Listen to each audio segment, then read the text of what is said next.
Here we go, another episode of Real Deal Talk. Today, ladies and gentlemen, I'm here with the nicest guy on planet Earth.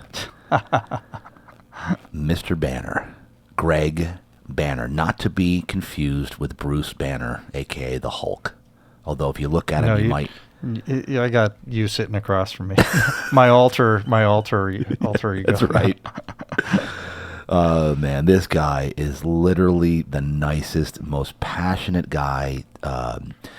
Just loves helping, he and I are very similar because we love connecting people, right? We do. And I don't think I've met anybody else quite like that. And then I meet Greg, and he's like, JD, I need you to meet this guy. I'm like, okay, who's this? Casey LeBlanc, right? Yeah. Yep. And he's the same way I am. We don't know why, but we'll just form the introduction, and next thing you know, two people click, and it's just the way we operate. You and I are like identical when it comes to that, and I love that about you. So, but here's the thing, ladies and gentlemen. Greg is a financial guru. So we're going to dig a little bit into his backstory first, because I want to give, let everybody know what's going on with Greg, where did he come from, what's going on with this guy, and then we'll get into some financial stuff. He's going to spit some fire on the financial front, right? Yeah. And then we'll see where else this goes, because I don't know anything else about you. Met him at Awaken Church, of course, and he's done a couple of talks, couple of teachings about finances, like about business structures, tax structures, ways to help you save money, keep the money that you have.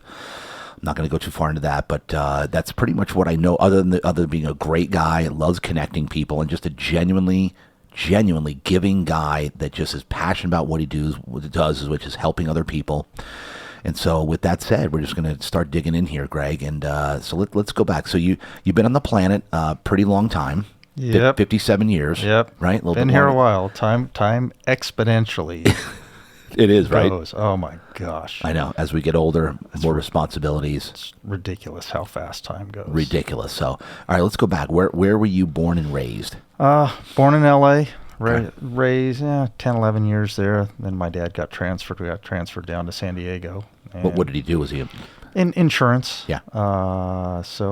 Any sisters, any brothers, any? I've got 3 brothers. Oh, wow. I'm one of the smaller. So two of my brothers. We have a big family from the standpoint of one of my brothers is 6'8" and the other's 6'7". No kidding. Get out of here. I've shrunk. I've shrunk an inch. Yeah. I used to be 6'2". Are you serious? And I'm 6'1". I think it's all the adrenaline, the stupid stuff I did, activity-wise that shrunk my spine or something. I need Dr. Matt to stretch me out on a regular basis. Yeah, and again, the nicest guy, but you do the craziest freaking things I've ever seen in my life. He's sending me pictures of like a couple of weeks ago. What were you, an F-14? What were you in? Or an F-18? L-39. No. Oh, L-39. L-39s. Oh, okay.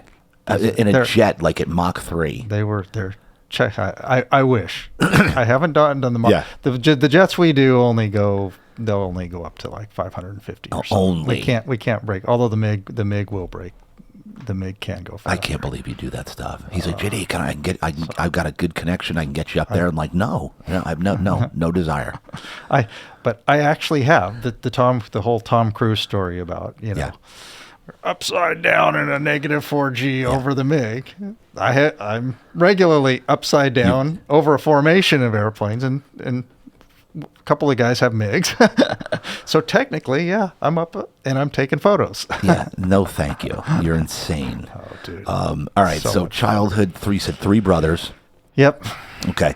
Anything in childhood? Parents. Give me the parents. Was it they were married, stayed together? Oh, married. I was like the perfect family, Okay. Yeah, give it to me. My mom and dad, I don't think I ever saw them fight once or argue. It's like, come home, dinner's on the table. It's like leave it to Beaver. Yeah, leave it. Yeah. We were, during the daytime, it's like, be back by 5 o'clock. God, it was so great growing up as kids. Yeah. You just go. It's like, hey, we're going to ride our bikes. Where are you going? Oh, that area or whatever. Yeah. Okay, be back by 5. There was no watch out for this or watch out for that. It's like, we'd go miles and go out into the wilderness or whatever. It was just good times. Nothing. I was like the quiet never got in trouble, average student, went public school, all that. All my brothers did. I had one of my brothers was the rebel in the family. And you're the oldest, youngest, middle? I'm the oldest. You're the oldest? Yeah. Oh, wow. Yeah. So, and how old's the, right now, how old's the youngest? And he's late 40s? Early 40s. Early 40s. Yeah. We have a big gap. Yeah. But we had just nothing that exciting. I got to high school. I was the twig. You were the twig. It was like, I was probably weighed $120 or $130 in high school. And I used to joke, remember they used to have that presidential fitness stuff? Yeah. And you had to do your pull-ups and sit-ups and all. Man, I could do the run and I could do the jump stuff and sit-ups. But it came to the pull-ups and stuff like that.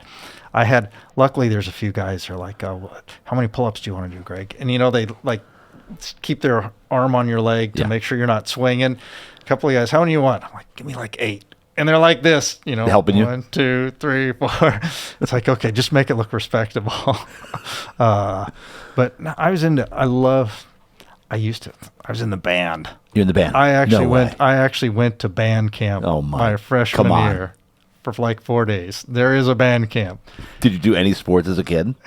I loved sports. Yeah. So I was a big soccer player. Okay. My dad, and that was one of the coolest things. My dad became our soccer coach, Yep. Knew nothing about soccer when we started playing when I was young. Yeah.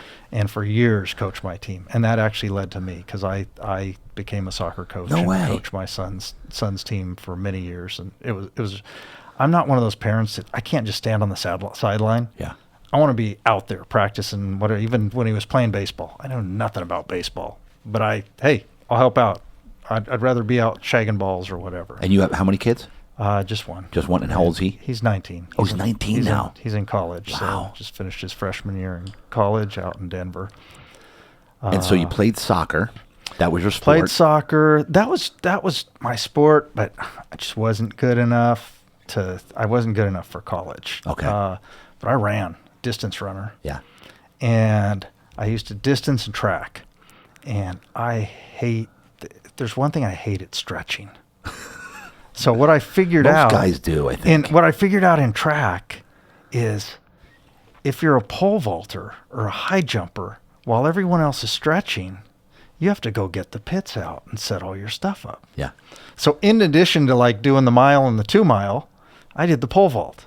No way. And I'm this $120 guy.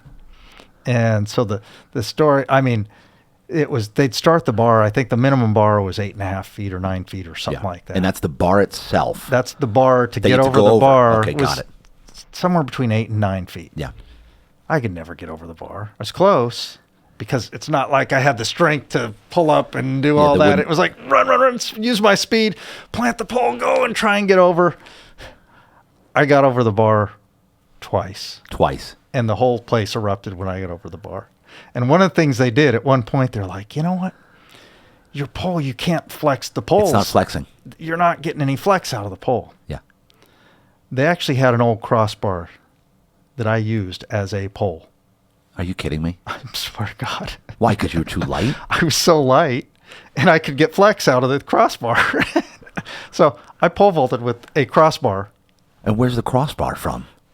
The thing you jump over? No way. So that's what they had you use? So for a while, I was getting flex out of it, and it was working. It worked. So I pole vaulted with a crossbar. And did you compete like in a meet and anything? Oh, I've competed in all the meets. I only made it over twice. But I made it over, and people were like, Banner made it over, yeah! Even with the crossbar? Yeah. It was the crossbar where you made it over? I think so. Oh my! I think so. But it was that was my sport years. That's your big sports years. That was my big sport. I was a runner. Running was. And you love running. Thing. I loved.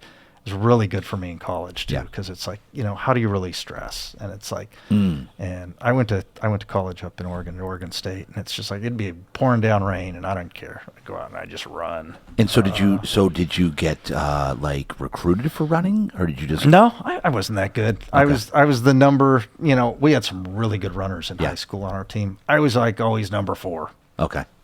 And Still good. it was good, but it was nothing. I mean, Yeah. we'd always win division. We'd go to state, all that. But we had some really good people. And I was it? Did you say it was cross country or just the? I did cross country and track, and both of them we were the team. Wow. So And on the track, was it the 1 mile? Then I some 2 mile, Yeah. some mile, some 880.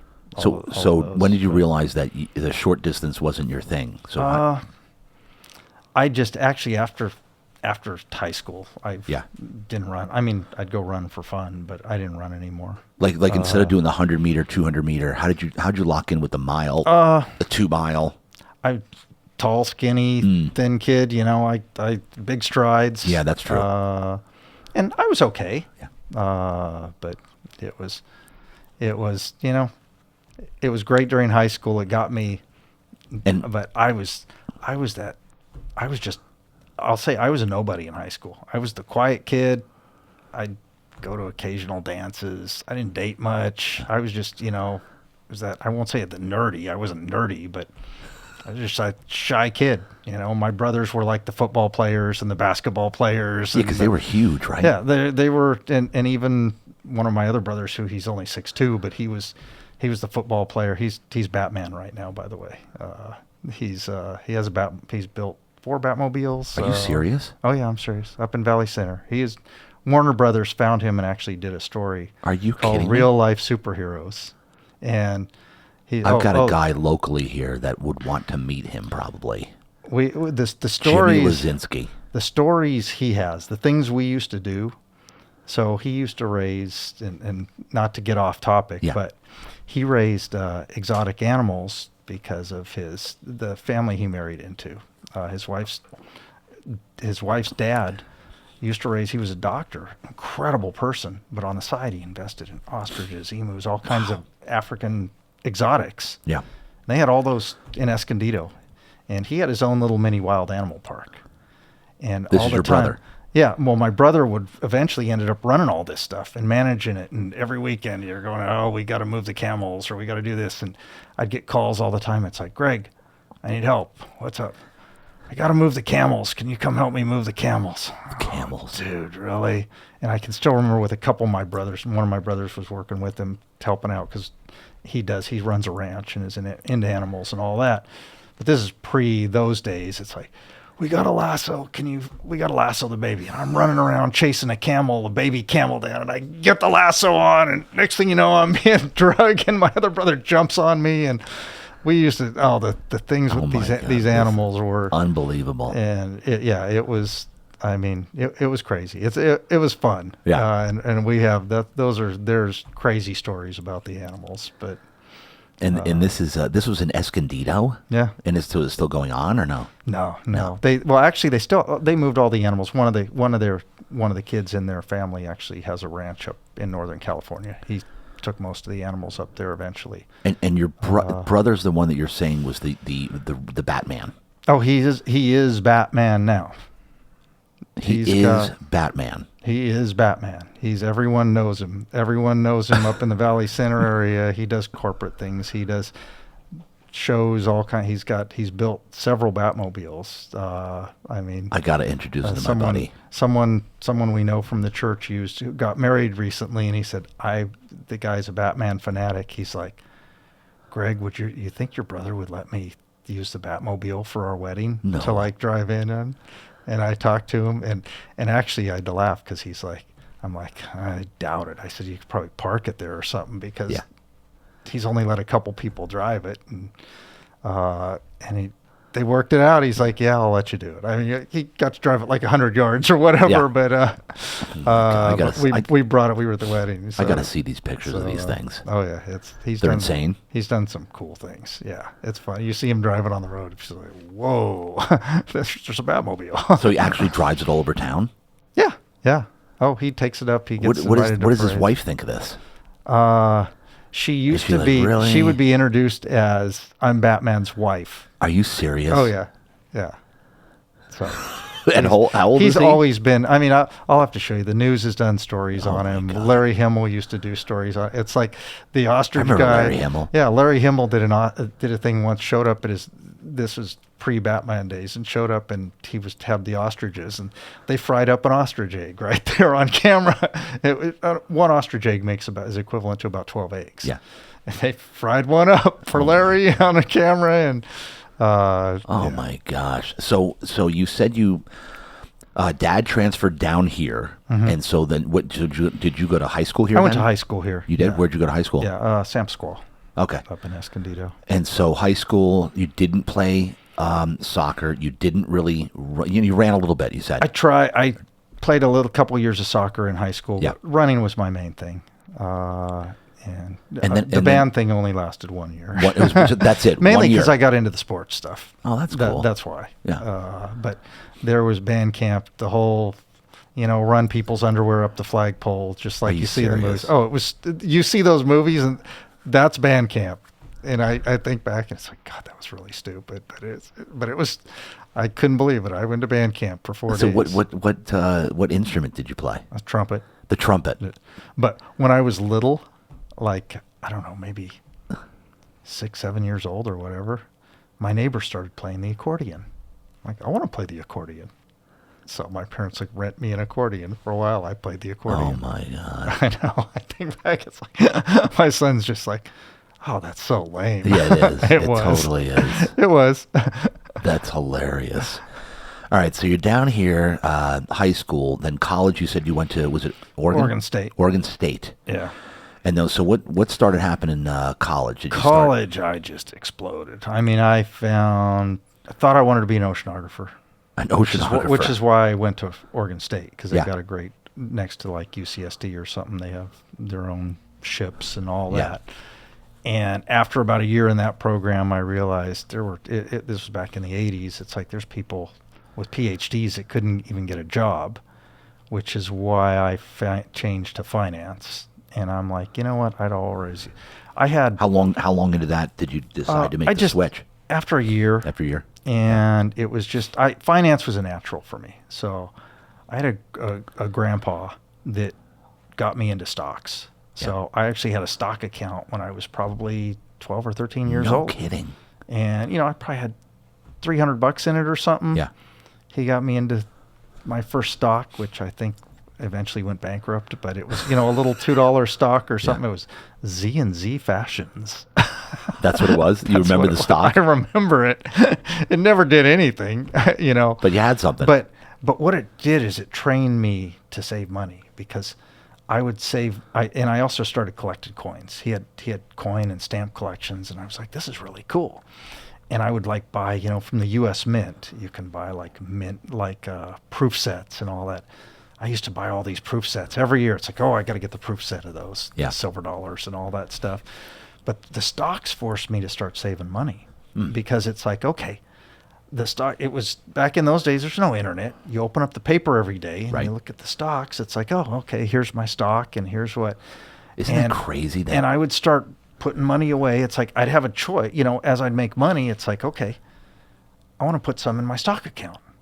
And it forced me to learn. I go to high school and I was like, yeah, I got a stock account. You used to have to place a phone call to the broker and, buy 100 shares of that, and the commission was like $40 or something like that to buy $200, to buy $200 or $300 worth of stock. It was just insane. Different times. Isn't it crazy that what we grew up in, the era, and now I've got it on my computer all day.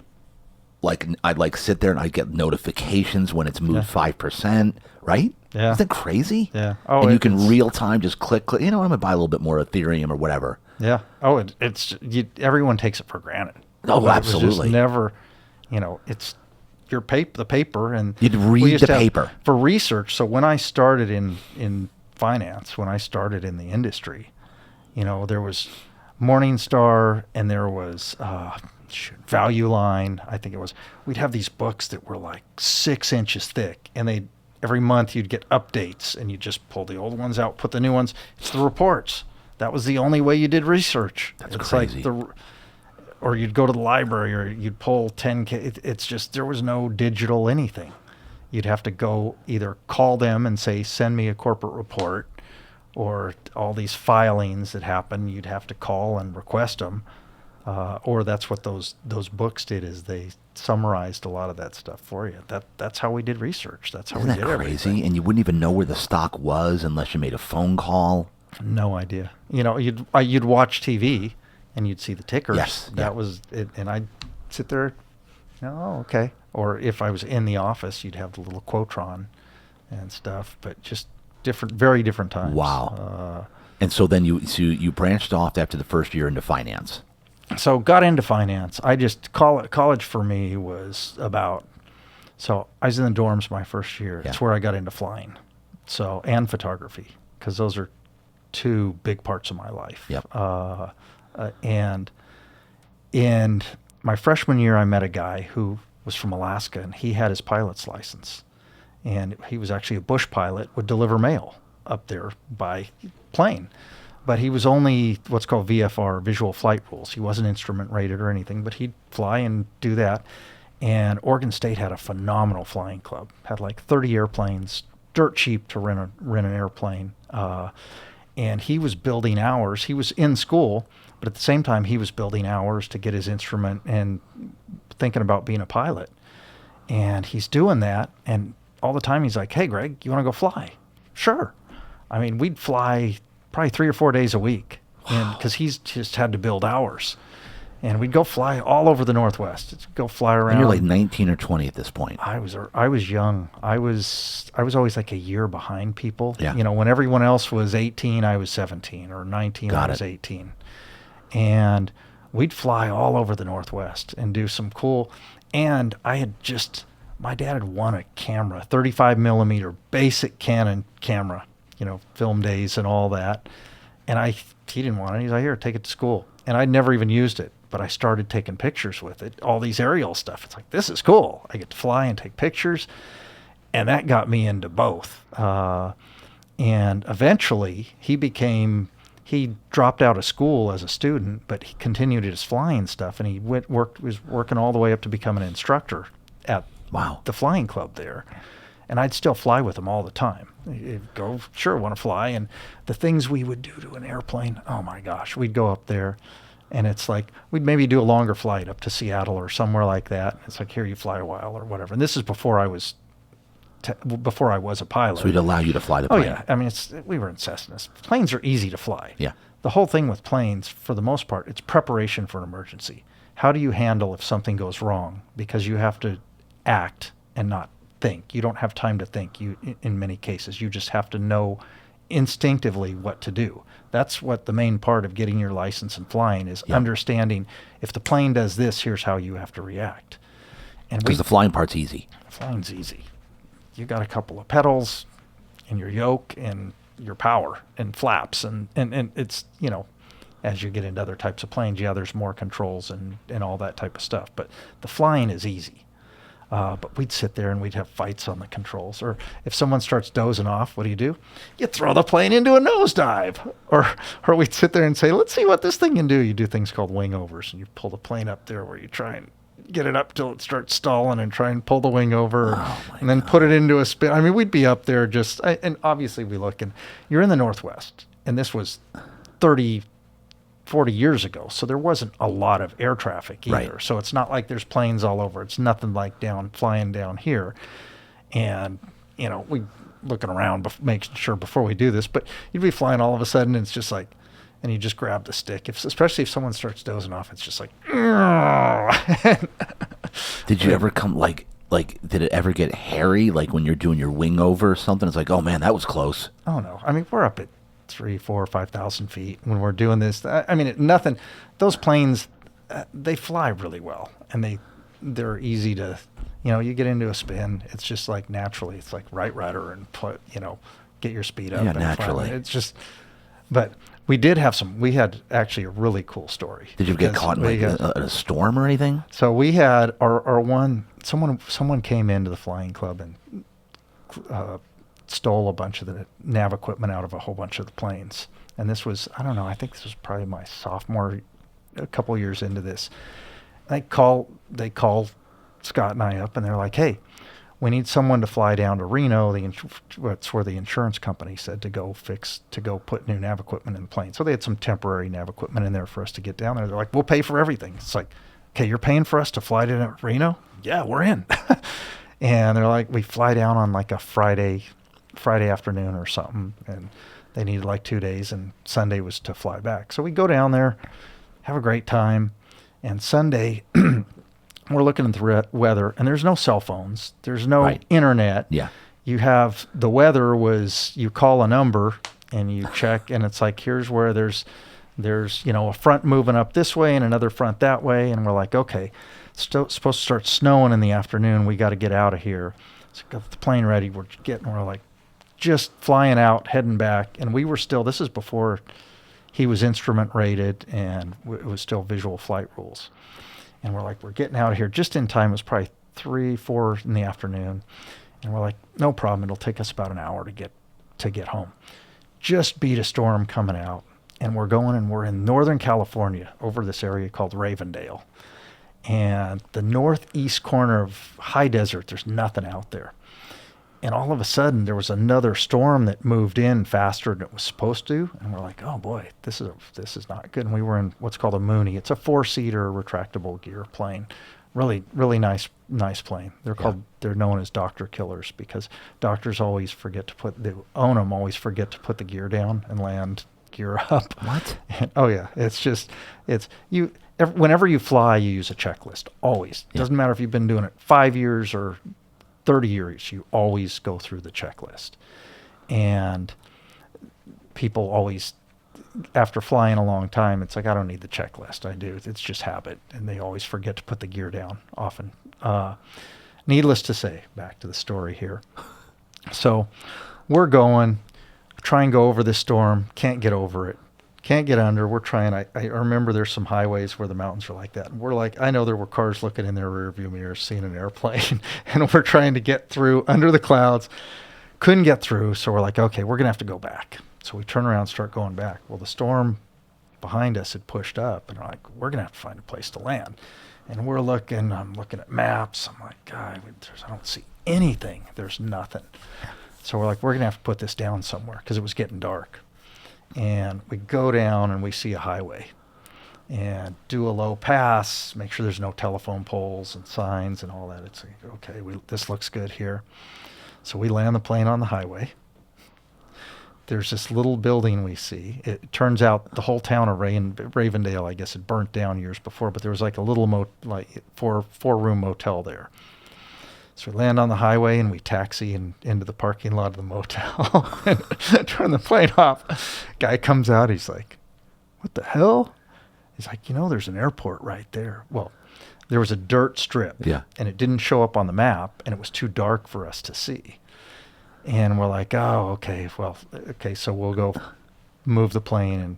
And so we hop back in the plane and start taxiing down, and we taxiing on the highway, and I happen to look back. I don't know, I had this feeling, and I start laughing, and Scott is his name. He's like, what? I'm like, dude, you're not going to believe this. Turn back. There's like 8 police cars behind us, lights going off. I'm like, we're getting pulled over. And we could have kept going and just taken, but so we're laughing about this, and we were like, boy, this is quite a story it's turning into. And shut the plane down. Get out, and these guys have like guns drawn, and they're like on the ground, and I guess there's a lot of drug running in there. And that strip, it's used by hunters and by drug people. Wow. So they thought, and they literally searched the whole plane. We told them, well, they're like, okay, and by then it was dark. So how old were you at this point? Maybe 19 or something like that. And your buddy was too, right? Yeah. Oh my gosh. And we go. And they're like, okay, so they put some police cars on each end of this dirt strip so we could at least see where it was. And we took off and put the plane there. And the guy we were going to stay in the motel, he's like, there have been some airplanes stolen out there. I was like, oh, geez. We're like, we better sleep in the plane. So we sleep in the plane. Are you serious? It's like 4 inches of snow that night. What? We get next morning, I just froze our butts off. Get up at probably 5 in the morning as soon as it was light. Get the engine manual out, scrape the snow off the wings. And we're off, and we're in class by 8 a.m. Oh my gosh. That was our plane. That was our crazy plane story. Oh my gosh, that's incredible. And these days, if you landed on a highway, you'd probably have the FAA doing all kind of. It was nuts. There'd be reports viral everywhere, and it was. And there's no phones or anything. You'd be viral on social media. Be on every media station. Yeah. So. Oh my gosh. But that was my flying thing. Yeah. And that tied into photography, and I got into. I was like, wow, this photography thing's fun. So I actually joined the yearbook, and as a photographer. And this is in college, right? This is in college because, as a yearbook photographer, you have access to photo passes for everything. Oh yeah. And especially so eventually I was photo editor. You know, I was assistant photo editor 1 year, photo editor and everything. And we had a phenomenal. I mean, I had as photo editor, I want to say I had about $125,000 budget. Wow. You know, a kid in college. Yeah. For photography stuff. And I had a staff, I think I had 6 or 7 photographers, and it was a business. No kidding. It had a full-on studio, and every year they're like, you need to spend this money or we won't get that much the next year. I mean, I had Hasselblad cameras. I had 3 or 4 Hasselblads. I had all the lenses. I had, this is film days. I had a full-on studio. How did you learn everything about cameras at this point? Did you just self-taught? I took a couple photo classes, but it was mostly self-taught. And working in the yearbook, you're talking to other people and you see other strategies, how people are doing stuff. But it got me into football games. It got me I shot a presidential debate. If there was concerts, there'd be big concerts coming to school. And the last few years when I was assistant and head photo editor, I decide who shoots what. Wow. And so I really got into sports photography. But I shot everything and I actually paid for part of my college because I also in college got into a fraternity. That was a big thing for me. Yeah. And in Oregon, it was Animal House, kind of. Yeah. I mean, Oregon is where the original Animal House is. Yeah, University of Oregon is where. Right. I went to Oregon State, but we had a huge Greek system. There were probably 50, 60 different fraternities, sororities, all that. We had a house with 60 guys living in the house. And, oh my gosh. And I was treasurer at one point and all that. What year did you get into the fraternity? My sophomore year. So I was in college for 5 years because that first year slowed me down. It took me. College was great. I mean, I became I just was a new person. It was just, and I loved the photo stuff. It was just like I knew everybody, and because I do all the photography stuff with the yearbook too, I knew and I was treasurer of the fraternity. I knew all the treasurers. I was on a board, basically a school board with all the fraternity executives, and we'd have regular meetings to talk about what's going on with the Greek system. I was managing the money, all that. I had the photo editor stuff going on with photography, so I was doing all the shooting. But I had it figured out because everyone wanted house pictures. And for the yearbook, we had a great yearbook. I mean, it was like, I'm proud of what we put out, that type, that thick. And this was pre-digital. It's like, you got to print the photos and do the layout, and send everything. We did all our own printing. I had a dark room. Yeah, like dark room, yeah. I had like 8 enlargers. And the cool thing is, and most of this was black and white days, some color stuff though, but I'd go do the house pictures for all the fraternities and sororities. And I knew all the treasurers, and we'd do like house billing. And so I'd do the house picture and all creative stuff, fun pictures. I mean, sometimes they'd go do something on a golf course. It wasn't like stand in front of the house. A few of them did, but usually fun stuff. And then people wanted copies. And I'd be, okay, I'd do it. I'd print an 8x10. I'd have a sign-up sheet, and I'd print it and glue it to the thing and send it, and it'd say sign up. And, I'd have 30 or 40 people say, I want an 8x10 of that. And I'd charge $10 an 8x10. And I'd just get a check from the treasurer, one check. Yeah. And I'd deliver, here's your 40 prints. You deal with passing them out and all that. And it's like, here's your $400, Greg. And I did that. We had 50, 60 fraternities or sororities. So I'd do a lot of photo stuff that way. And I'd go in the dark room and I'd work all night for a few nights just cranking out. I got 8 enlargers with different, and I'm just cranking out stuff. The old, move it from this pan to that pan to that pan. And with that smell. That was how I paid for part of my college. But what it led to is, I'd shoot all the football games. So I'd be down on the sidelines and whatever the sports were, basketball games. And that eventually led me into after college, I had a pretty good portfolio built up. Yep. And I met one of the guys I'd previously gone to school with was involved with a magazine called Sport Magazine. They were a monthly magazine, not around anymore. I started shooting on staff for them, and what really I could get access to most sports, just about anything. So all of a sudden, I went from shooting, college stuff to all of a sudden being able to get into NFL stuff. Wow. Starting to build my portfolio. And I remember I shot Marshall Faulk with San Diego State. Yeah. I was one of the only people in the country. San Diego State didn't play many day games. And I was one of the few people in the country that had shots of him during the day. And NFL was trying to find this because he was the number 1 draft pick at one point. They're like, we need these shots, and they tracked me down. And I'm like, yeah, I've got some. And I'm like, oh, by the way, can I send you a portfolio to look at? I'd love to shoot for you guys. They're like, yeah, we've got our 20 to 30 guys that shoot across the country. We're good. But if you want to send a contact sheet, that's what you sent in those days, because everything was Chrome slides. Right. And you'd print a contact sheet. And I sent it, and a couple weeks later, I get a call, and they're like, your stuff's pretty good. You know what? We do want you to shoot for us. Oh, that's great. And I'm like, okay, this is cool. I'm in.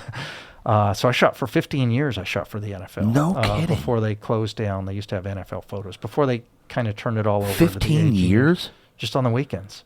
Just on the weekends. So my weekends used to be, I was single and didn't have a son at the time and all that for a lot of that. But I'd hop on a plane Friday night. I'd find a great college game. It's like, okay, let me go up. I'll shoot Stanford Saturday, and I'll shoot the Niners Sunday. So I'd shoot the college on Saturday, pro, or hey, I'm going to go to Denver. I'll shoot University of Colorado Saturday and the Broncos on Sunday or whatever. So I'd do that. And I'd travel mostly I'd stay, on the West Coast or Midwest. It was a pain going east, mainly because I'm in the office on Monday.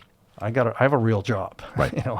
As a financial planner, I'm in the office Monday at this Friday. point, you're already doing financial planning. I was always, right out of college. I got my securities license months after I got out of college.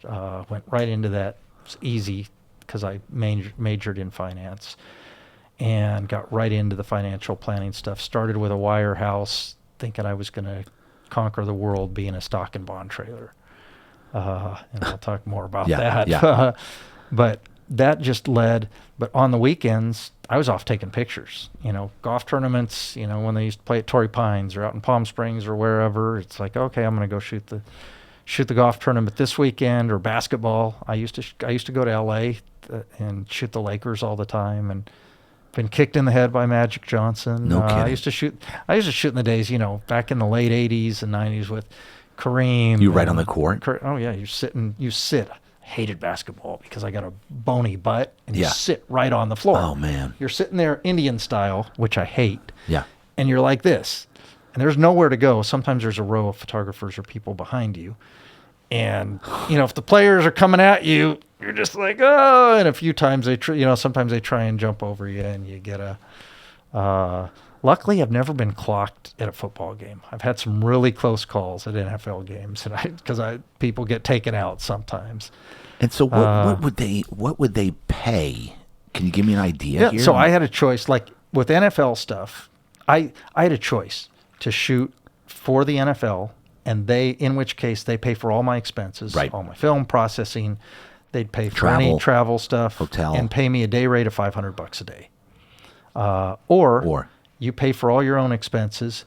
You keep everything. You own everything. They have first rights. So after a game, I would go through, pick my best images. I'd send them 20 or 40 images. I'd usually have to FedEx them to New York because that's where their offices were.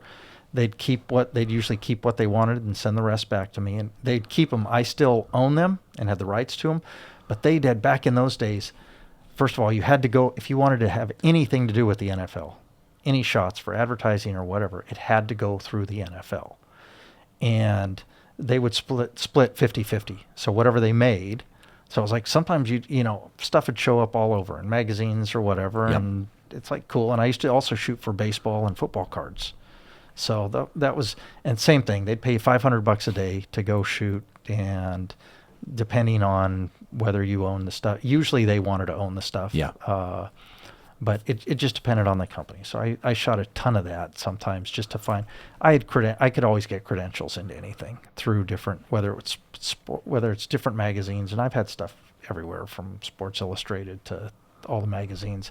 I did staff stuff for Volleyball magazine. I used to love shooting the AVP back in the days when beach volleyball was sponsored by like Cuervo, and it was a big thing. They'd do the King of the Beach in Vegas. We'd take over the Hard Rock. They'd turn the whole area into a beach. Wow. And it was just epic. And I loved volleyball because I really got into beach volleyball playing in my later after college and stuff.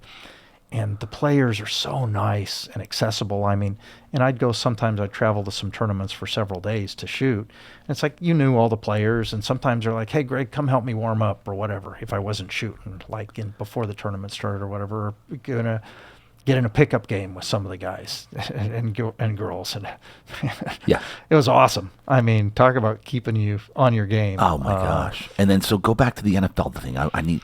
What? So you had the choice, though they paid everything, $500 day rate, or what was the other? Or you'd split 50-50. You'd send them the images, and how do you keep them from using an image without your? No, they have. I mean, it's printed on there whose it is. Okay, it would be imprinted in there. Yeah, so they know, and they're not trying to. So then, what were you being paid for stuff like that? I'd get paid every month. I'd get an invoice, and it would show this print would use. I mean, it's anywhere from. Once the internet came out, $25 for a shot on this or whatever, and that's nothing. Pre 2008, I mean, you'd get depending on how it got used, several $1,000s for a cover shot. I remember you'd go walk into 7-Eleven and there'd be a program that the Coors Light or Budweiser or whatever, they'd have a program, season program, and it was like that big. I remember I had a cover shot of Marshall Faulk on there with Rams, and I think I got a check for like $8,000 or something for like that. Wow, like, that's cool. And would your name be on the picture too? Would you get the photo credit? There'd be credit in there, yeah. And I remember about 2 months later, I get another $8,000 check, and I call them up and I'm like, I think you guys screwed up, because it said no, they did a rerun. They ran out and they did another run of them, so you got paid again. I'm like, sweet. And this was every weekend, more or less. Just about every week. During football years. Season, I was, baseball season, I'm not a baseball person, but there was one season I think I shot every home Padre game. Wow. And it was one of the earlier years when I was just starting to shoot baseball. The problem is, in those days with film, most of the baseball games are at night. And you couldn't, the quality of film in those days and the quality of the shots, I mean, unless it was some kind of epic shot, it wouldn't run anywhere because it just wasn't good enough quality to run in a magazine, in print. So most of the day shots, it's day games, which were Thursdays and Sundays. So I'd always shoot Sunday games. But it was actually the one thing that was cool about baseball is I'd shoot a lot of Qualcomm games. Yeah. And go down to Qualcomm, be there a couple hours early before people are in or anything. You're just sitting down in the dugout watching. There were cool things. I mean, sometimes I remember some of the players that come out, some of the pitchers that were golfers, and they'd start teeing up golf balls on home plate, hitting them into the upper decks of Qualcomm Stadium. And it was just like, I remember sitting there going, this is kind of cool. It's like, here's 2 or 3 guys and me. Yeah. And I'm just watching them do that. And back in Tony Gwynn days, sometimes Tony'd come out and just sit there. And I remember having some just long conversations with Tony Gwynn. Just sitting on the bench, before the game, hours before anyone's out and before they're warming up or things. Wow. And by the way, literally yesterday, I was with Tony Gwynn's grandson. I coach him in football. That's cool. He's on my football. Literally yesterday. I got a picture that I put up on my Instagram last night with my son and Tony Gwynn the third. Okay. That's cool? Awesome. Yeah. Crazy. I mean, it's just, I mean, those were things like that were just, I think back and it's like, that was really special. And the players used to mess with you because in Qualcomm, you'd be sitting on the bench and there was this gap under the wall. And sometimes some of the players would be, hey, Greg, come here. I want to talk to you or whatever. And you'd like sit down. And they were trying to mess with you because there'd be another player underneath behind, like trying to set your shoes on fire or something like that. And it's just, or it's like, no, I'm not going on. I know what you're up to. But there were cool things like that. I got to do a really cool thing with one of the Sport magazine actually hired me to do a feature with Bo Jackson. Oh, wow. And the Blue Angels. And ties into the flying stuff. Yeah. Because after college, I didn't fly much. I came back down here, and it was too expensive, and it's crazy down here relative to up there in terms of the number of planes and all I'll say the chaos. And I'm like, I'm a 19, 20-year-old kid. It's like, I don't know what the heck. I mean, it's just, I'm like, this is dangerous. Yeah. And cost and everything, I didn't fly that much. I'm like, I'm done. And you never lose your license. You basically have to pass a medical every couple of years and just stay current. So if I wanted to get my license current, I'd probably have to go through 7 or 8 hours of training because it's been so long since I've officially gone through all that stuff. Yeah. But the flying stuff, so I got sent out to El Centro, which is where the Blue Angels train in the off season. So I spent 3 or 4 days with Bo Jackson and with the Blue Angels because they took him up. They take up like one celebrity person a day. And the day before he was supposed to go up, they were taking up the guy that used to play Al on the show Tool Time with he was supposed to go up. And I knew a bunch of, this is back in the Top Gun days, at Miramar with F-14s, right, all that stuff. And I knew several pilots, Top Gun pilot guys that were friends. And they found out I'm going there, and they knew all the Blue Angel guys. They're calling, they're like, you got to get Greg up. You got to get him up. I mean, that's like a bucket list thing. Oh, yeah. For me, it was like, oh my gosh, that'd be a dream to go up in a Blue Angel or to go up in a fighter jet. And that Al guy, his agent called and said, nah, he decided he doesn't want to come up and he's canceled. And the head of the Blue Angels comes, and because we were out there, he's like, Greg, you're going up tomorrow. Just like, oh my it was like bucket list. You can't dream that stuff up. No. And because they had an opening, and turns out the guy the next morning, his agent calls back, no, he decided to come after all. Oh, he's going to show up. Showed up, so I didn't get to go up. No. But it was still, I spent 3 days with Bo Jackson and the Blue Angels. We went to a movie one night and just hanging out. That was super cool guy. Just low key, and they took him up in the plane and they put him through their whole routine because they wanted to make him turn green, and he got out of that plane, and I think I still have the pictures of him like kissing the ground. It's like, okay, I got all the respect in the world for you guys. But that was just a cool story and some just cool stuff. Like I got to go up and do some draft day stuff with different players, like for draft picks, where I spent the whole day with the family at their house with family, waiting for the call, stuff like that. Oh, that's great. So photography was good, and then that'll eventually led into the flying photography, which we talk about later. So flying photography, and then so talk to me about the financial thing. You were still doing this full time. So financial planning. Financial for me is I got in. My first day on the job was Black Monday, 1987. Are you kidding me? I don't know if you know what that is. I but do. It's where the market, the Dow lost a quarter of its value in one day. And because of that day, all kinds of new measures were put in place. And I can still remember my first day in the office when I was licensed, everything ready to go was Black Monday. And all this chaos is going on. They're like, it's not like this regularly. And thank God I didn't have any clients at the time. Right. But that was my first day on the job in 1987. And so for about 5 years, I go in, do the trading. It's brokerage type stuff, trading stocks and bonds and cold calling people and all that. I was just, this isn't what I wanted to do. And I actually found my current partner, John Jenkins at Asset Preservation Strategies. I joined him. I said, I want to be a financial planner. I don't want to be a trader. And joined his firm, got my tax license, got my CFP, CLU, all kinds of other licenses.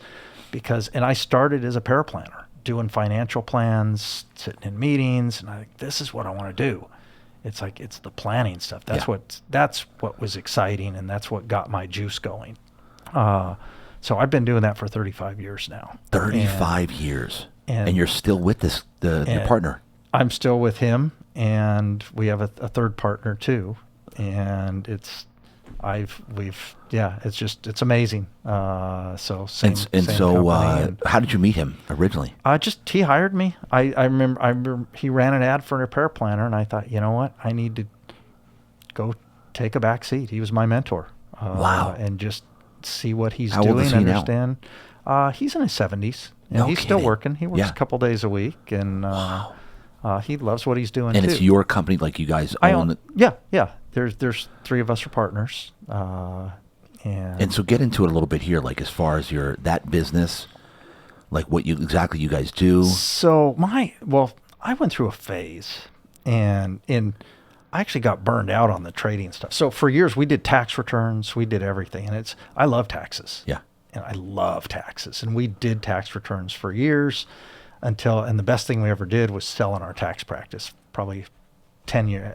I did that for probably 10 years. I was still doing financial planning with clients because we thought at the time we had an attorney on staff, we had a CPA, we had several of us did taxes, and it was like we wanted to do everything for our clients, have the one-stop shop.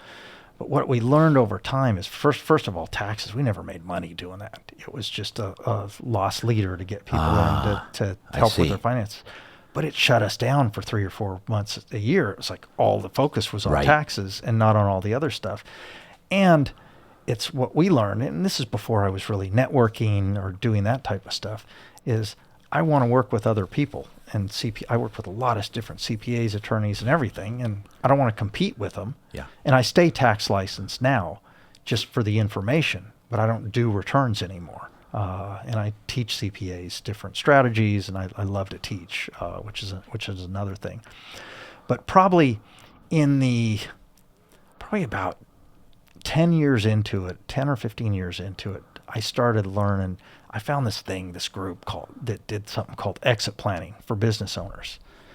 And I saw this guy speak, and it blew my mind. I'm like, this is really interesting. There's all these business owners out there, and no one's helping them. Right. It's usually their CPA is their key advisor. Exactly. But even that's limited. And a lot of CPAs are what I call scorekeepers. They just, hey, bring me your shoebox, and I'll tell you what you owe at the end of the year. They don't help plan. And it was really, I was like, okay, I learned this thing about this group organization I was with taught exit planning. Here's strategies for businesses to exit their business, for owners.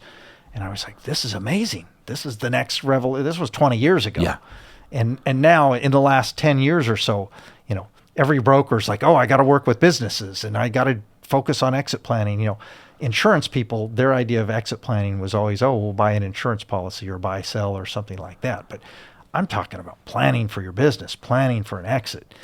And I saw this and I'm like, this is really cool. And I started working. I had some business owners I was working with. And in the early 2000s, I had my first business owner have a huge exit where, I'd worked with him from 4 employees up to 500. He had a public company buy him out and had in excess of a $50 million sale, which at the time we thought was big. Oh, yeah. And I was just like, this is amazing. And then turn to the finance thing, because back then it's like, okay, what most financial planners is, they don't care about the business stuff. It's kind of like, you do whatever you do, make the money, and then I'll tell you how to invest. Right. So that in those days, my idea of financial planning with these business owners is, okay, you're going to have this big sale, and then I'll put your money in stocks and bonds and make you 4 or 5%, and you'll live happily ever after. Well, my comment to that is BS. Yeah. And, and I learned that because after helping several business owners sell over the years, it's like, oh, Greg, here's $10 million to invest or whatever. And I'd put it in, I'd build the fancy portfolio as they teach you as a financial planner. And next thing you know, a year later, all that money's gone. Where'd it go? The business owners took it out to buy real estate and private equity. And they'd come back and they're like, Greg, we love the advice you're giving. You're giving all this great advice on our planning and all this other stuff, but I'm not interested in stocks and bonds. And so what I've found over the years is entrepreneurs, and it's one thing if someone's got $1 million or $2 million, Yeah. you're limited in what you can invest in. But the high net worth individuals and entrepreneurs, what I found is they've got, they're not interested. They understand concentrated risk. When you have a business, they've got everything tied up into that business. And they also understand tangible assets, things that they can control, like real estate. And when I say private equity, many times I'm talking about when they sell their business, their former competitors are now their best friends. Yes. And it's like, hey, congratulations on your sale. Come join my company, take a board seat, make an investment, do whatever. You've got the contacts. This is your way to keep active in the community. And with entrepreneurs, they always need to be going. Oh, yeah. And and that's how a lot of my clients get their equity. It's like, okay, I've got these investments in all these different companies, and, I put $500,000 in this or whatever. And every few years, it's like, oh, I just sold that one. I got 10 million from that or whatever. That's how they get their equity. Yeah. They don't want to play this roller coaster market with stocks and bonds. And while they may have some of that, I've got a lot of clients that have none of that. It's all alternatives. And that's, for me, I'm product agnostic. I don't care what a person invests in, because I don't have, most financial planners, they have a box. Yep. It's like, I can give you stocks or bonds or some hedge funds or something like that. And that's all I can give you, because that's who my broker dealer or whoever, that's what they tell me. And I actually got rid of my securities license several years ago, because the regulators were trying to tell me what was appropriate for my clients. And their idea of appropriate has to do with the person who's got $100,000 or $200,000, not who's got 10 million or 20 million or $100 million. I'm dealing with sophisticated investors and people in most cases who have teams of people who can do the due diligence, who have the expertise. And for the regulators to say, oh, well, you shouldn't have more than 15% of your portfolio in real estate or something like that, I just laugh at. Yeah. So part of this gets back to, though, just the bigger picture of how people do, business owners, their mentality, how they invest, and that's what really got me into, I really got into real estate, because I got to the point where my clients are like, look, these are the things I want to do. Figure out a way to do this. So I actually started building relationships directly with developers, because I was like, okay, and I get it now. Things clicked. It's like, after going through, in 35 years, I've been through a lot of ups and downs. Oh, yeah. And I also got to the point where it's like, I'm tired of this roller coaster in the stock market. And don't get me wrong, we have a lot of clients and a lot of money in the traditional investments. Right.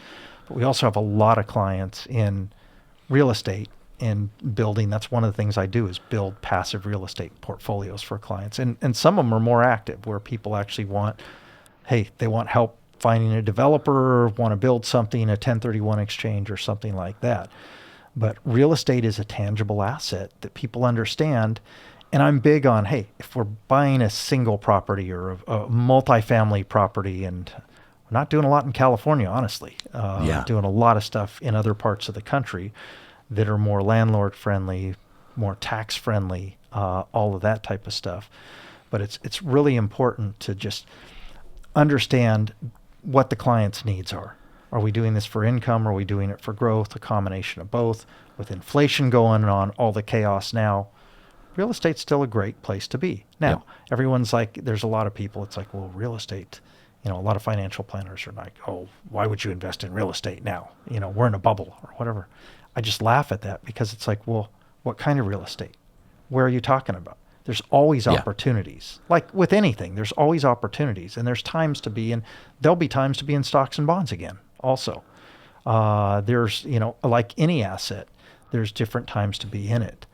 But that's kind of the path I've gone down with a lot of clients. They're like, they get their private equity usually from buying into companies and things they're familiar with, and building a portfolio. That's kind of their growth and their equity, and their income usually comes from real estate in a lot of cases, because real estate also has all the tax advantages with it. You've got depreciation, you've got cost segregations, these things you can do to accelerate depreciation.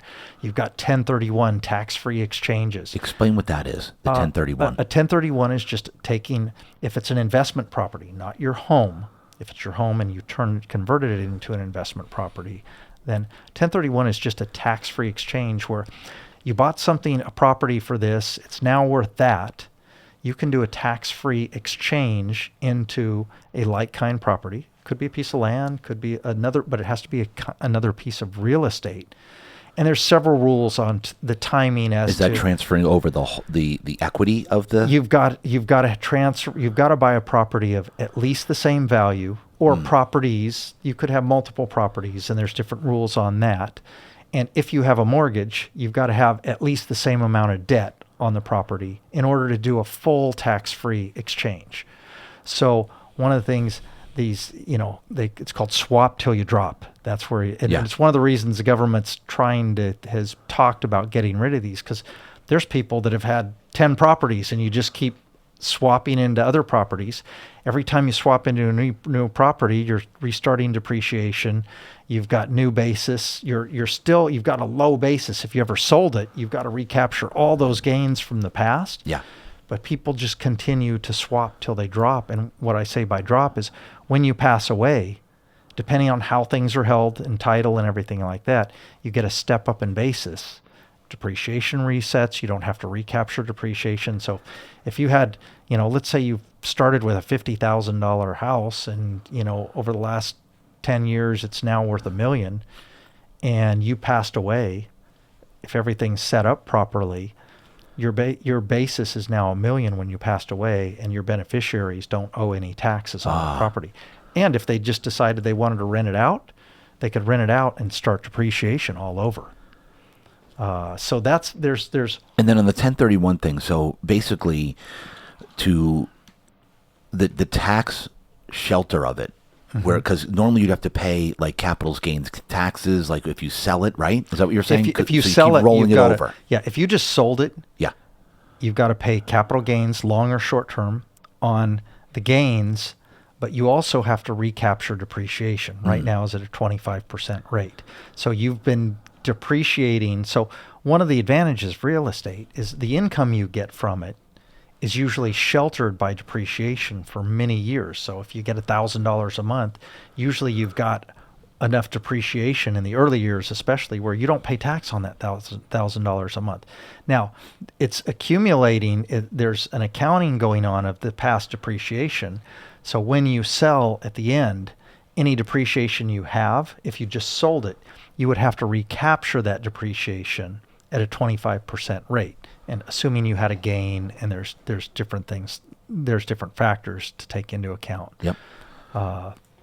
But real estate just has a lot more flexibility in terms of why you might invest in it, the tax advantages with it, as compared to traditional stocks and bonds, where it's just you're paying taxes when you sell it. Yeah. And there's not a lot of things you can do from a planning. And then there's additional, depending on your profession, whether you're an active investor or a passive investor, there's additional. If you're an active real estate professional, and it doesn't mean you have to have a real estate license, but if you can become classified as an active real estate professional, and there's certain rules in terms of the number of hours that have to be spent and things like that.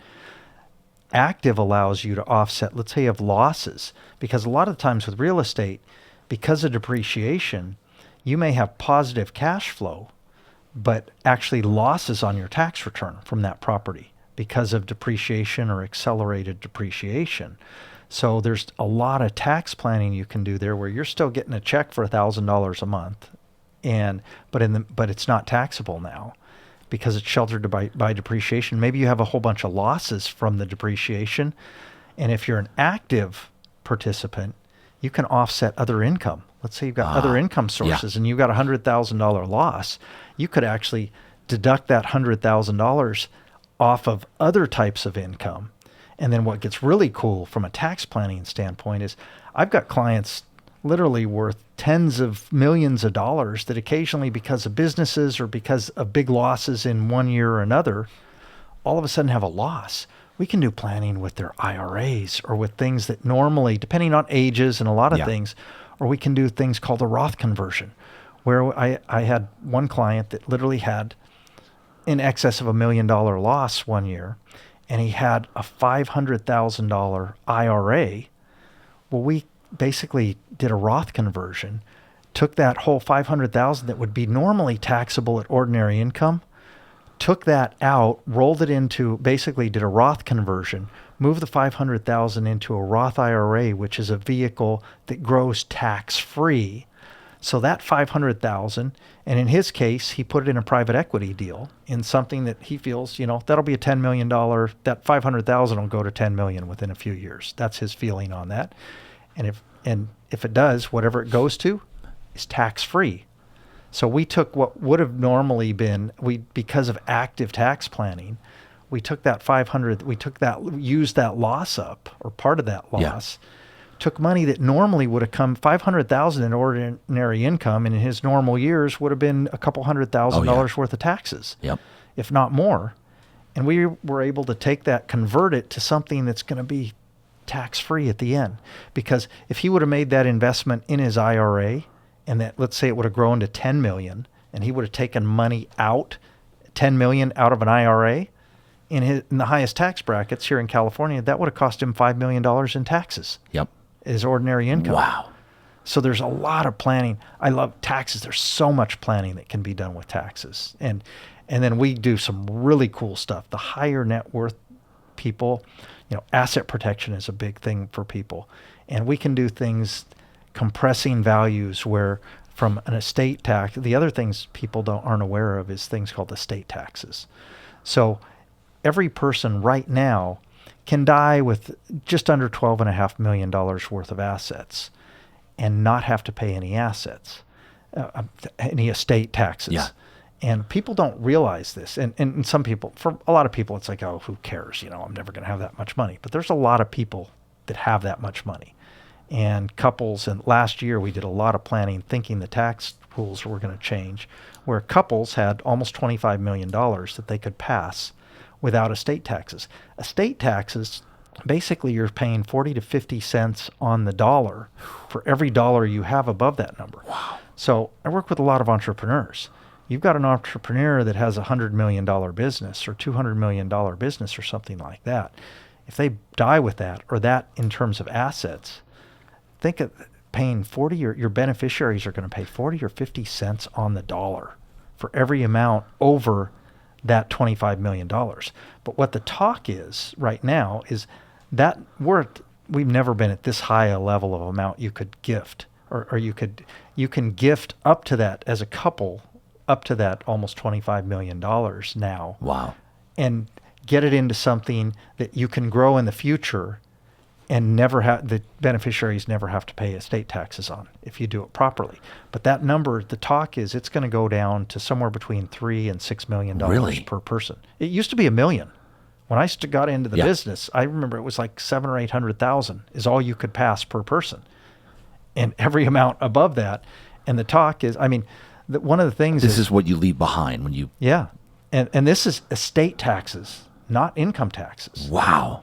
So there's a lot of different, so we do a lot of planning regarding people as to how do you structure things properly. And and a lot of this is just wealth design planning from the standpoint of, like I said, I work with a lot of entrepreneurs. And entrepreneurs have, very interesting situations. You've got this highly concentrated business. And let's talk about business for a minute. Because every business owner is going to have a decision to make at some point. It's like, okay, do I keep this as it is, and it's a lifestyle business providing me income? Legacy business. Yeah. Do I grow it, or do I transfer or sell it? And if I decide to transfer or sell, I'm going to transfer either to a family member or a key employee, or I'm going to sell it to possibly one of those two or a third party.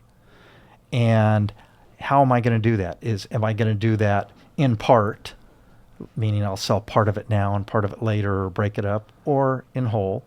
And do I do it all now, or do I spread it over time? These are all questions that have to be asked. But most business owners, the thing I've found is they're so busy working in the business that they don't take the time to work on the business.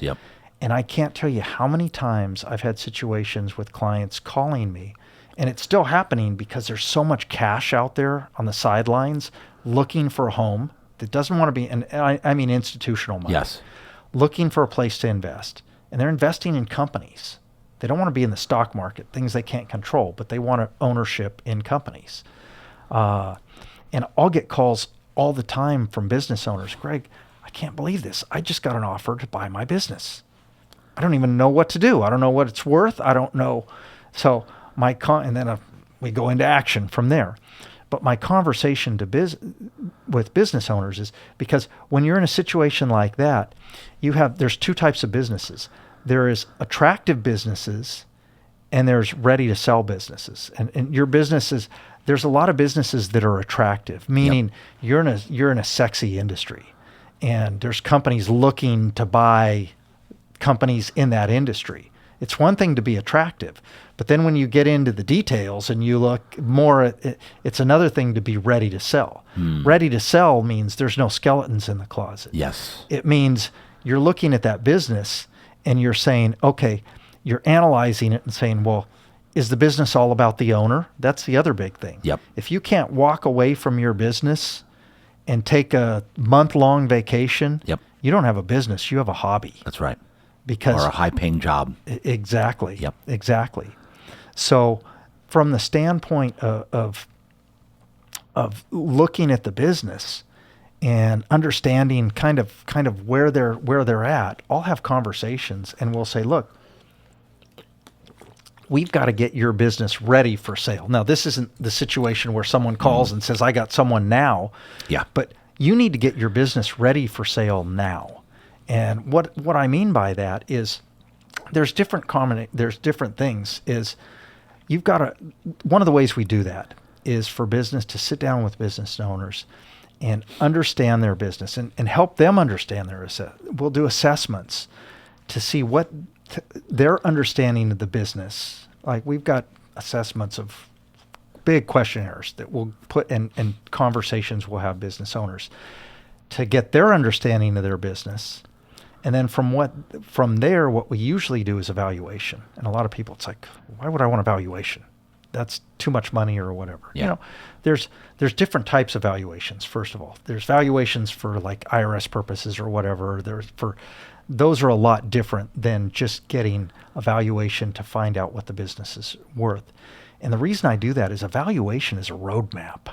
And a lot of people don't realize that because what a valuation tells me, a good valuation is, and I'm not talking about something you go to a broker and they tell you, oh, you're going to get a 2 or 3x on your multiple, whatever. I'm talking a valuation that breaks your business down. I want to know the strengths and the weaknesses because then we can look at the weaknesses. That's what I'm interested in.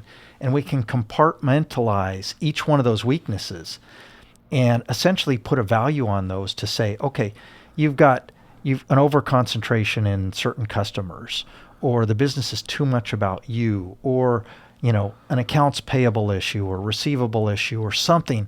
What do we need to work on?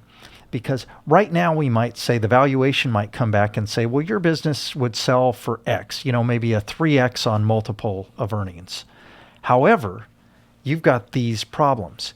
And then we look at those problems and we say, if we fix this one first, your multiple now goes from a 3 to a 5. And if we do this one, we can get it to a 6. Yeah.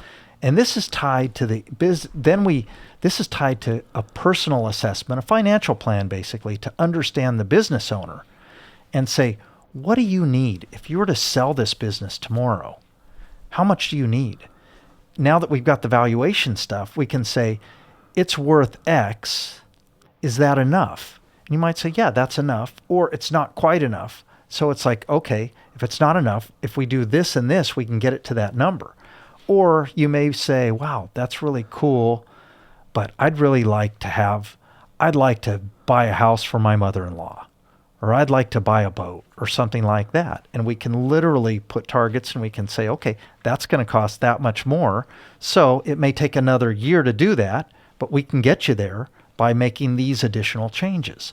So it's just going through a process to understand the business and go through the valuation and look at the strengths, look at the weaknesses. that's having a business. You want your business to be ready to sell at all times. Yeah. Because you never know when someone's going to walk in. That's right. And because far often when I get those calls, a lot of time it's a great offer. And unfortunately, They're not ready. they're not ready, or they get a great offer and they may decide to sell, but it's a lot less than they could have got. Right. Had you prepared a little bit better. Had they prepared, and they don't have the time. And it's kind of like, do I Yeah. wait? I don't want to miss out on this offer. And unfortunately, that's what happens a lot. So it's a bit, it's the other big thing with businesses and business owners is contingency planning. It's what every business owner should ask is, what happens if I get taken out by a bus tomorrow? Yep. And if I have partners, guess what? My wife is their new business partner. That's right. If you haven't done the proper planning, is that a problem? I don't know. A lot of people haven't thought about that. Right. And what happens if so it's easy to put this stuff off, but you got to I tell people, you got to work on the business. Yep. And that's one of the things that really re-energized me over the last 10, 15 years. It's just, I love working with business owners because not that many people focus on the business and they don't have a process. They're like, I don't even know who to turn to or who to go to get help with this type of stuff. And for me, it's like, I don't even care about managing the assets or whatever. For me, what gets my juice flowing, it's like, it's looking at the big picture, because we get the business in order, we get the personal planning in order, then we look at the big picture of there are some really cool things we can do with special trusts and vehicles, charitable stuff, things set up in other states where we can potentially defer California taxes. We can defer, in some cases, we can defer federal taxes 20 years in some cases on business sales and things if everything is structured right. Right. And it's putting the right team of professionals around you. You've got to have a collaborative team of the right people who are all working on your side, working for you, and you're not a ping pong ball between the advisors. Well, the CPA said this and the attorney said that. And get them all in the same room on a regular basis. One team. Yeah. And so would you say that's, you said that's what gets your blood flowing. Is that the majority of what you do now? Or are you just a little bit of everything? I do a lot. Well, I'm an expert generalist, meaning I know enough to be dangerous in estate planning, in business, in investing, in real estate, in finance, in taxes. I teach. I love to teach. That really gets my blood flowing. Yeah.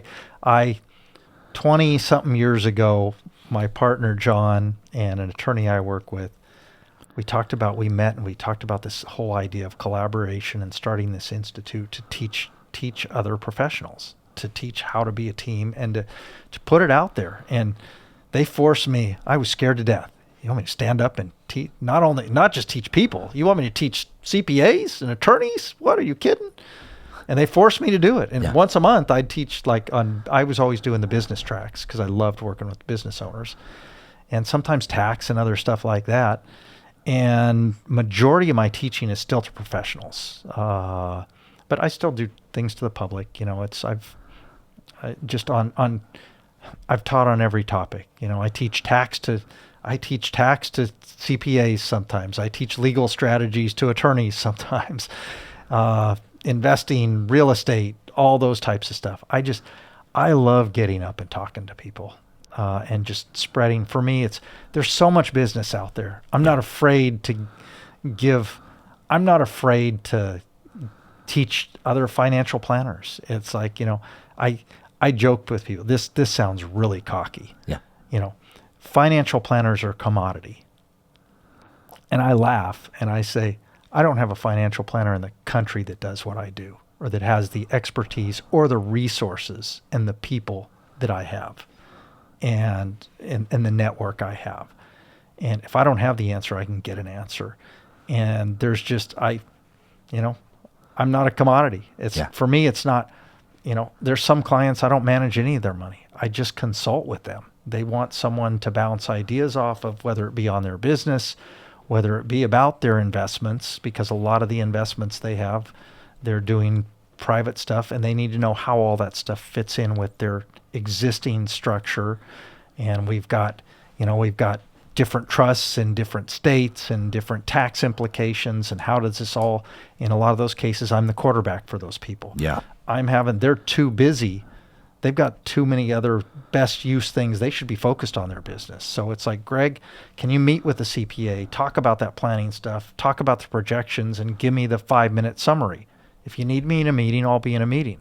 But or go meet with the attorney, go through that stuff. I do a lot of that for clients. And if business owners are watching right now, or are like, who do you bring on? Are you for hire? Are you only deal with very high net worth individuals? First of all, we'll talk about this. My life has changed over the last several years because of the church. Really? And because of finding my purpose. And Wow. probably 20% of my time is, I call it charity work. Yeah. It's work, and a lot of it, I'm working with a lot of young business owners that are just doing the coolest things.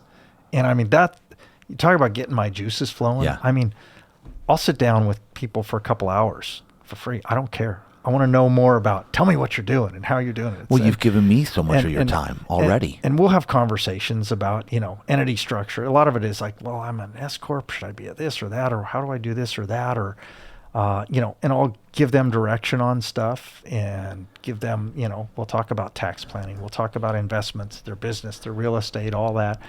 And with a lot of those people, I can give them information and point them in the right direction and put them in touch with the right people oftentimes.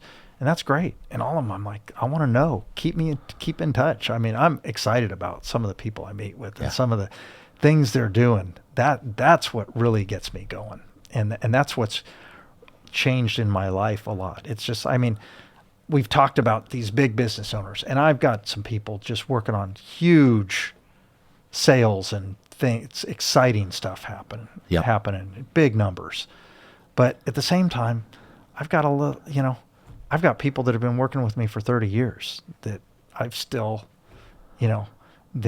some of the statements they've made to me, and they're just incredible. I will always be there to help them.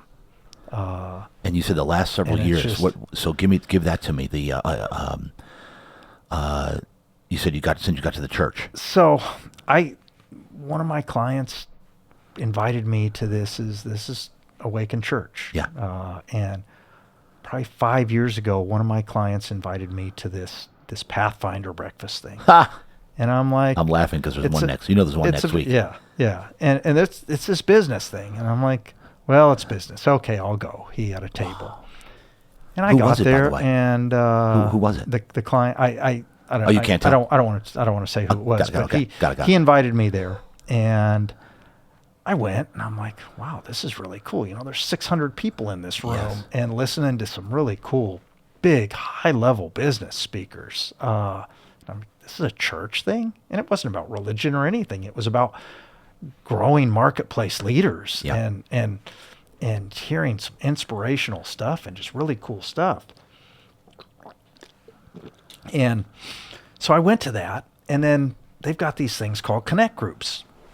And they're like, hey, if you want to join a connect group, they've got different groups with different purposes and different text this number. And I said, that was okay, you know what? I didn't want to do it, but I felt like I needed to do it. So I did it and went to this connect group. And it's kind of a prayer group. They do some praying, but they also we read books and do some stuff. And I had some nice connections with people. And I'm like, this is kind of cool. And I went to that for probably about 6 months or so, but I wasn't going to church. So I grew up in the Catholic Church. Okay. And, at Sunday school, you're in church every Sunday. My mom, it's like, get up, we're going to church. And it was like, And when I got to college, it was like, yes, I don't have to go to church anymore. Yeah, free. It was just like the greatest thing not having to go to church. And I had not been to church in 35 years probably. Wow. And this whole thing. And my friend was kind of like, you really should read the Bible. And I'm like, I went to church. Church gave me a good foundation back in those days, even though I didn't like going. It's like, look, it put me on the right track. It gave me a good foundation. I learned I thought I learned how to pray. Right. Back it was Our Father and Hail Mary. Yeah. That was praying in those days. I know. I didn't know there was any other kind of praying. Me either. Till I found this place. But started going to these connect groups, and I saw some amazing things. I mean, there were some powerful prayer warriors and people in this connect group, and I mean, I saw miracles happening. I mean, I saw someone's hearing healed like that with prayer, and I saw things happen that people would come back. They'd pray, and I'd kind of just listen along, and they'd pray for people. It's like different things, a week later, someone would come back and, oh, thank God, that prayer last week, this happened. I'm like, oh my gosh, this is really interesting. It's not once or twice. It's happening a lot. And so I started watching church online. And all of a sudden, it's like these messages, they were talking to me. And this wasn't church like I was used to. It's like, there's these young, hip pastors up on who really none of them went to school to be pastors. Right. They were business people. They were doing all kinds of stuff, and they just fell into this calling, and they're amazing. Talk about motivational, and these people are my heroes now. It's incredible to listen to some of these people talk. I know. And they talk about message. It's not standing up there reading a chapter from the Bible like in Sundays. Yeah. Yeah, they do read some scripture. Sure. But then they talk about what it really means. Exactly. Put it in real day. Exactly. What's going on? What's that mean today? And just some of the real life stories and stuff. And I'd hear these messages, and I'm like, oh my gosh, that's what's going on in my life right now. That was meant for me. And it took me probably a year of going to connect groups and some of these breakfasts before I actually physically showed up at the church. And how many online things had you watched prior to that? I didn't watch that. I'd watch some of them. Yeah. But I started watching. Occasionally, you'd be like, oh, you know what? There's a church that's live now. And I'd turn it on, and I'd be, okay, that was really interesting. And I finally started going, and it's like, how many years ago? How many years ago did you? It was probably 5 years. 5 years. Okay. Yeah. Yep. And then it was like still the same. That message was meant for me, and I'd see they'd have all these different Which pastors. campus did you go to? Balboa. Balboa. Yeah. And they'd have all these different pastors, and it's like, wow, some really, really cool thing, and women who were saying great messages and everything, and it really pulled me in, and it has rocked my life. So what it made me do is realize, probably after a year of being there, I really started going deep spiritually and understanding myself, and I went through this period of gratitude and just realizing how blessed I am and how much I have, and it's just not about, because one of the hardest things in my business, working with all these people with a lot of money, is to not be envious or jealous or anything like that. And one of the things it taught me, it's like, I'm excited for them. I don't want to be them. I don't want, it's like, I want to help them. I want to make a difference. And that's what feeds me. It's not about the money or anything anymore like that. So I went through this period of about a year of just gratitude and being so thankful and seeing, this incredible place we live in, and even with all the chaos going on, all these new friends and people I was meeting and relationships because we went through a period, my wife and I, where all our friends were like my son's parents when he was in school, and we'd do stuff with them. And then the kids grew up and they went off to different high schools and different colleges. We didn't have a lot of friends. And it was all of a sudden, we've got this new family of people we're meeting, and hey, come to this and come meet us, and hanging out with people. And it's like, this is really cool. And these are really good. And one of the things for me, it's like, I don't want to be the biggest person in the room. I'm around all these people. I feel about this big around these people. I know. And it's just like, and it's just, they're just amazing people. And that's who I want to grow. They're my heroes. Yeah. I I hear speeches sometimes as I use my phone. It's just like I can't take enough notes on stuff. And oh, what a great idea! And this has turned. So I went from, after about a year, I went through this gratitude. So move. what got you on the gratitude thing? Like, what was it about the church that got you? Something just made me realize how much I have, how good life is, and life on fire. My life was starting to get on fire. I started tithing. For me, tithing used to be $5 in the bucket. That was tithing. And I've given more money to causes now than, I used to be this is horrible to say, but I was the guy at the charity event. It's like you'd get invited to a charity event, you'd have to go, and it's like, oh no, I don't want to go to that. I'm going to have to give money. And I always thought of tithing and money. I always thought of giving money as an expense.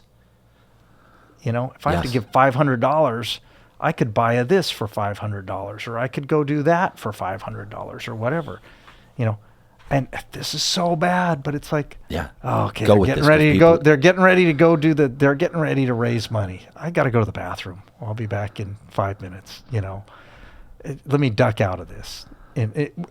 Sometimes I do that. It was just like, and I just hated it. And then I heard it was Pastor Becky Heinrichs who gave a story about something she did over Christmas one year with a person that didn't have a lot of money in line at Target, and she was late for something, and all these things were going on, and here's this person trying to, well, take that back, I can't afford that, and she just stopped, and she took that person, she basically took them on a shopping spree through Target, and bought all this stuff for them that they needed, and she said that message, and something just clicked in me. I'm like, wow. That's amazing. I could never do that. I mean, it brought me to tears. Yeah. And it was just that message and a few other things I heard. Something in my mind clicked, and I no longer think about charity, about giving as an expense. Yeah. Because what I've found is every time I give, it comes back 10 times. Every time. And not just financially, just whether it's new clients, whether it's opportunities, whether it's things that it's things that I would have never dreamed. It's like, opportunities that happened or I see it all the time with clients I talk to a lot in real estate, where there were 10 offers on a house over ask, and they got the house under market, stuff like that. Yeah.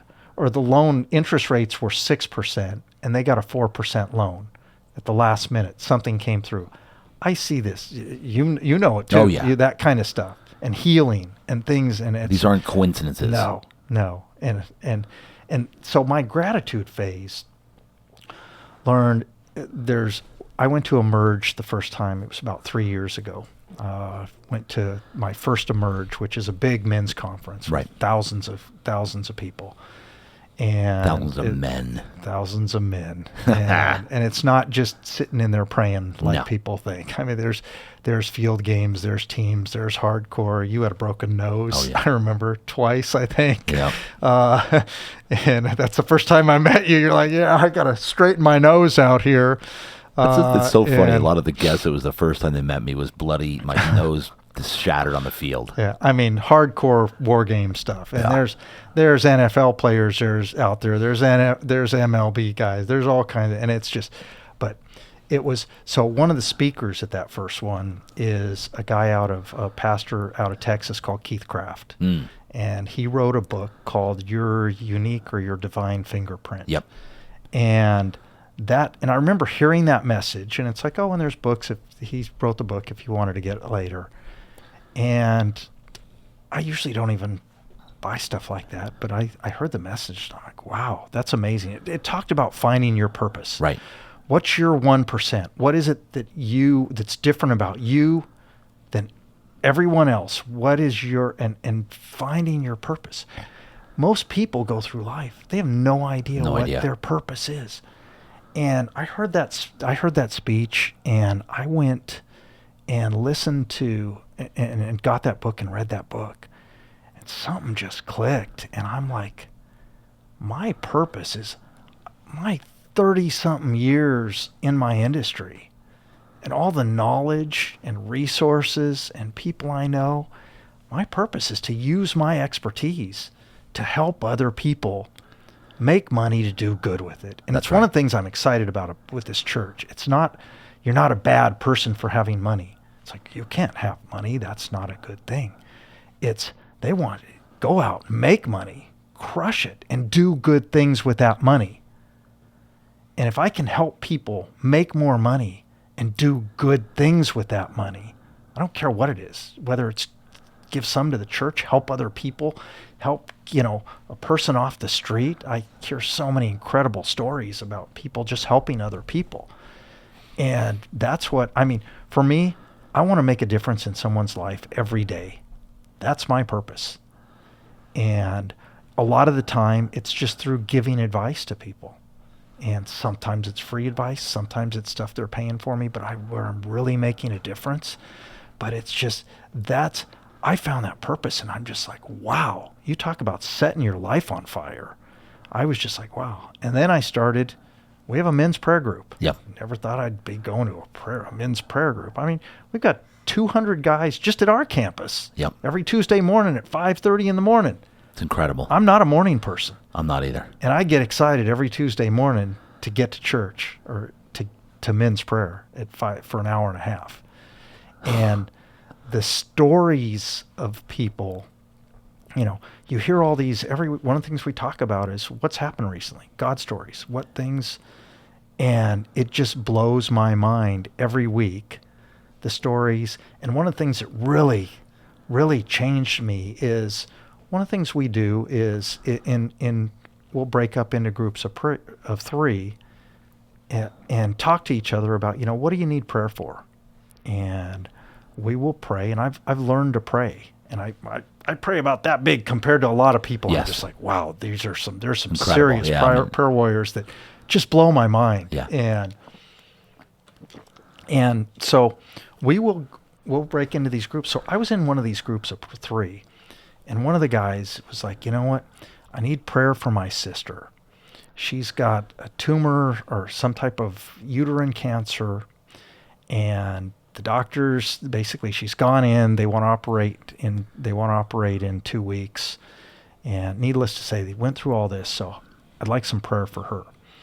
And the other guy, he and I prayed, and one of the things we talked about was praying for his sister, and we did that. And a couple weeks later, the guy comes back and he's like, "I've got a God story," and he says, a few weeks ago, my sister was getting ready, was going to have to go in for surgery.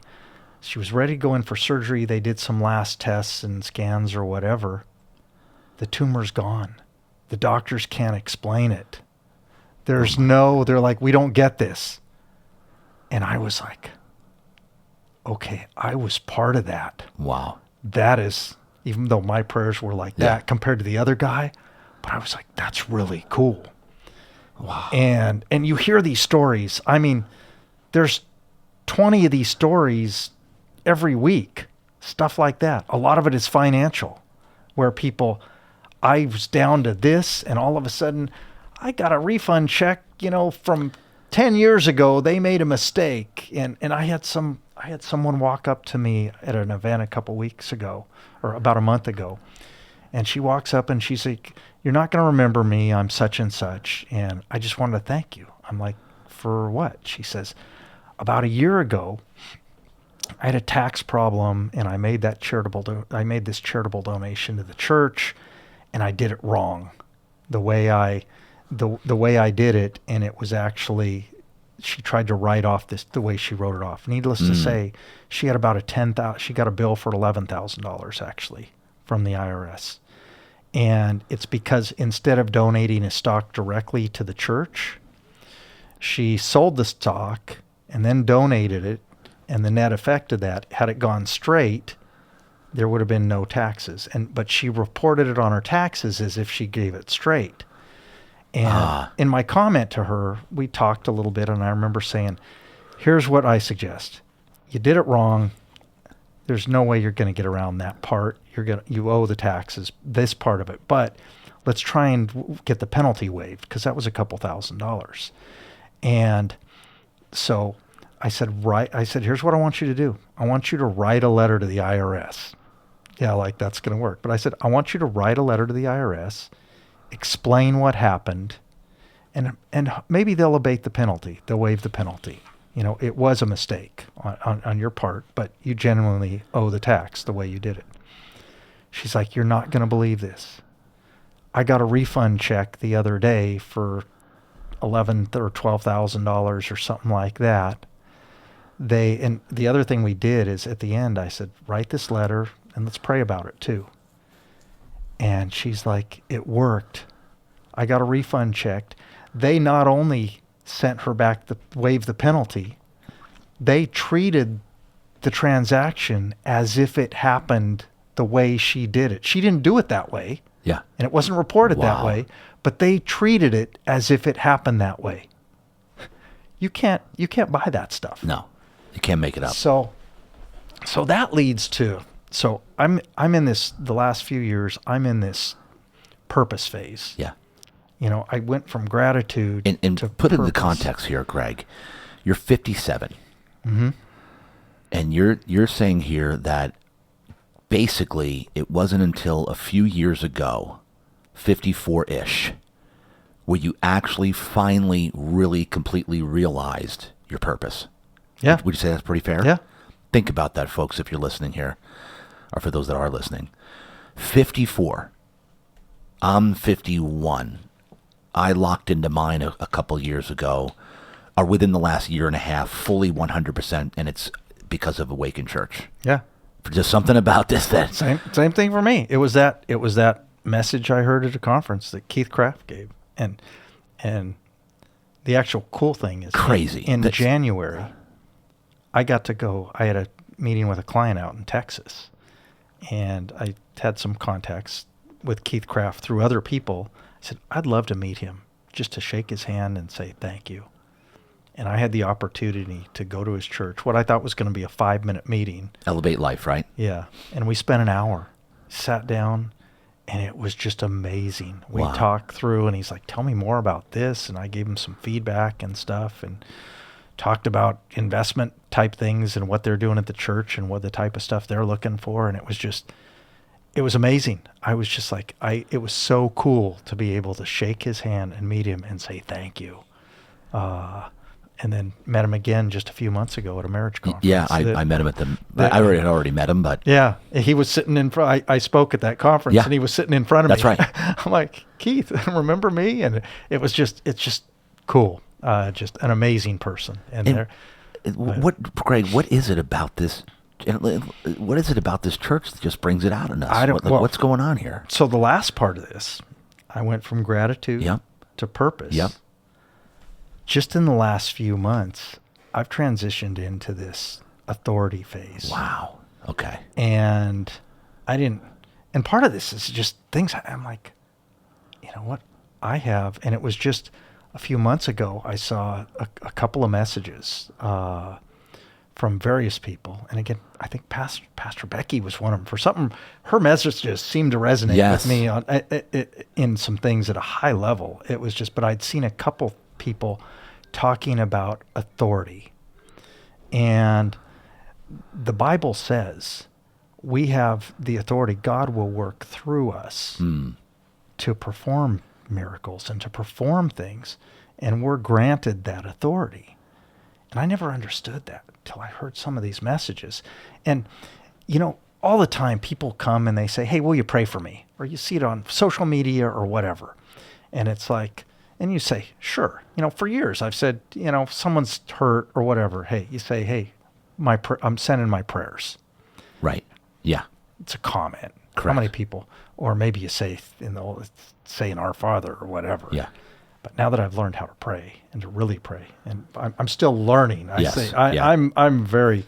So I had a situation a couple of months ago come up where a prospect client person who I met with basically said, hey, I'm in a situation where I know you to go to church and you pray and all that. It's like, will you pray for my stepmom?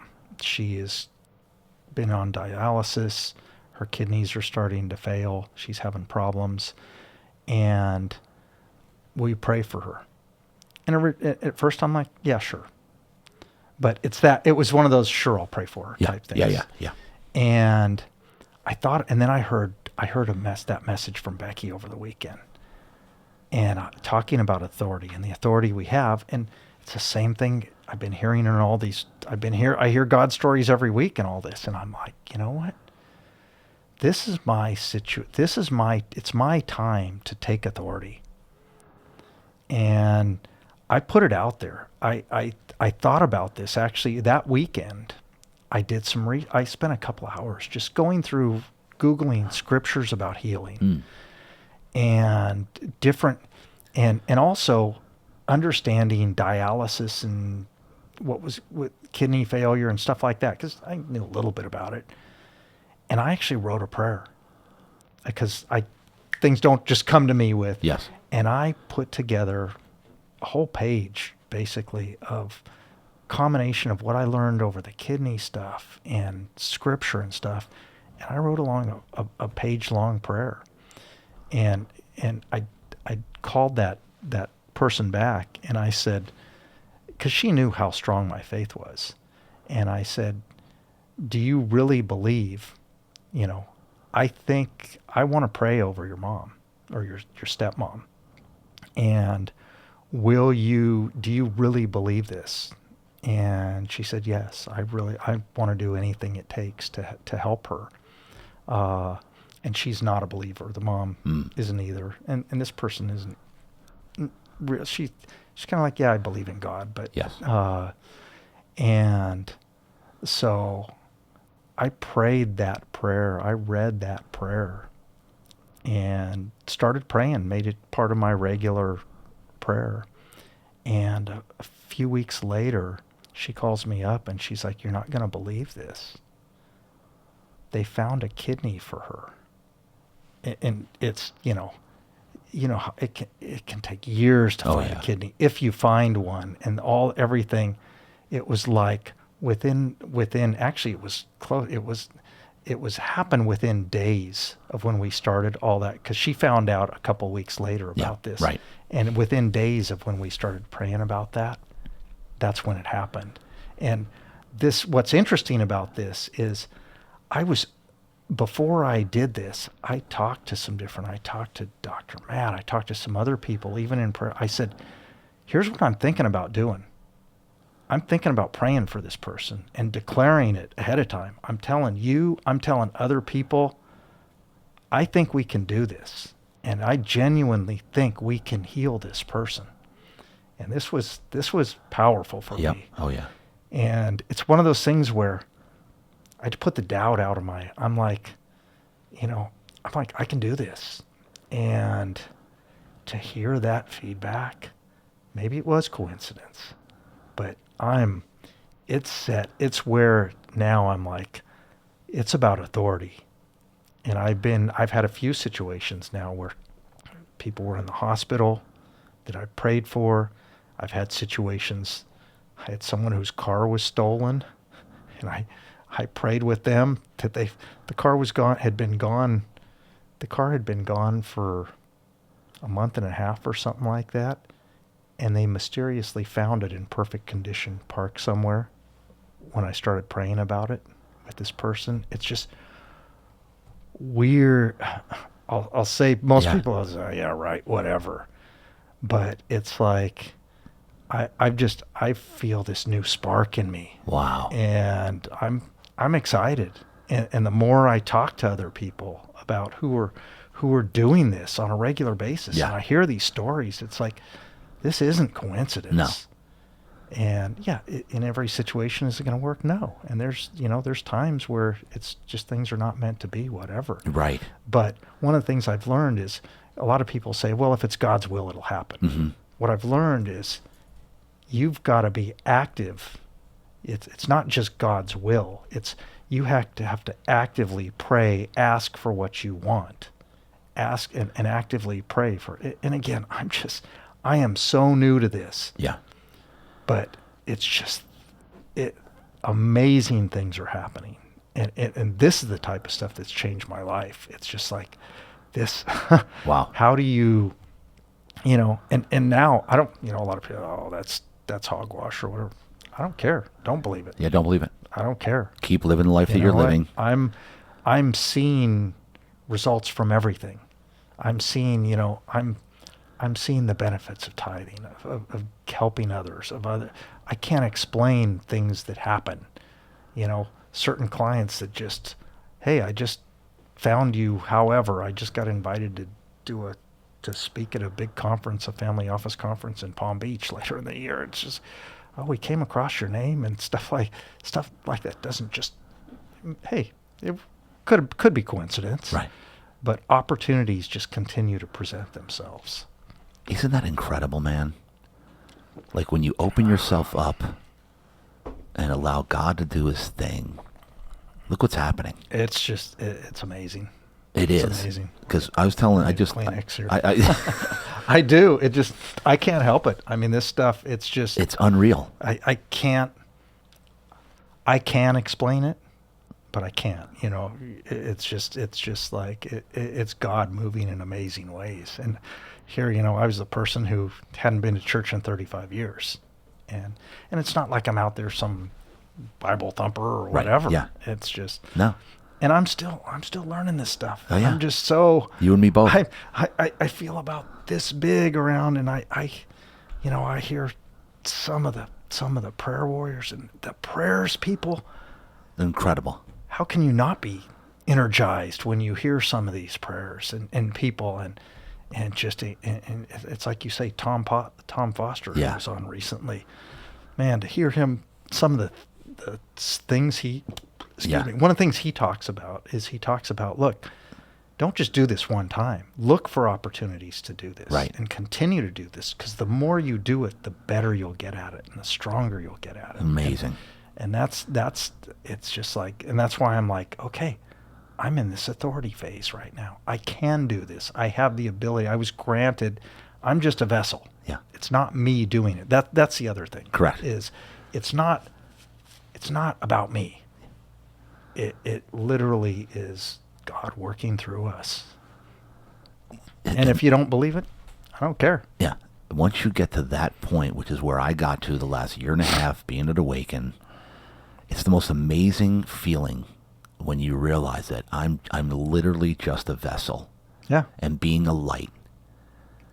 And if people want to come to that light and try this out, hey, we'll open up the door. Yeah. Come on through. Exactly. Right? It's like, and so there's people listening to this. There's Christians listening. A lot of Christians will be listening to this, of course. There's a lot are in your position where they and like me, I feel like when I hear these prayer warriors, I'm in awe. Yeah. Wait till you hear Tom's prayer at the end of this podcast. It was phenomenal. Yeah, I mean, it blows me away. They're pulling scripture. They're pulling. It's just like, wow. That's it's like I'm trying to pull together a few sentences. Yeah, a few sentences.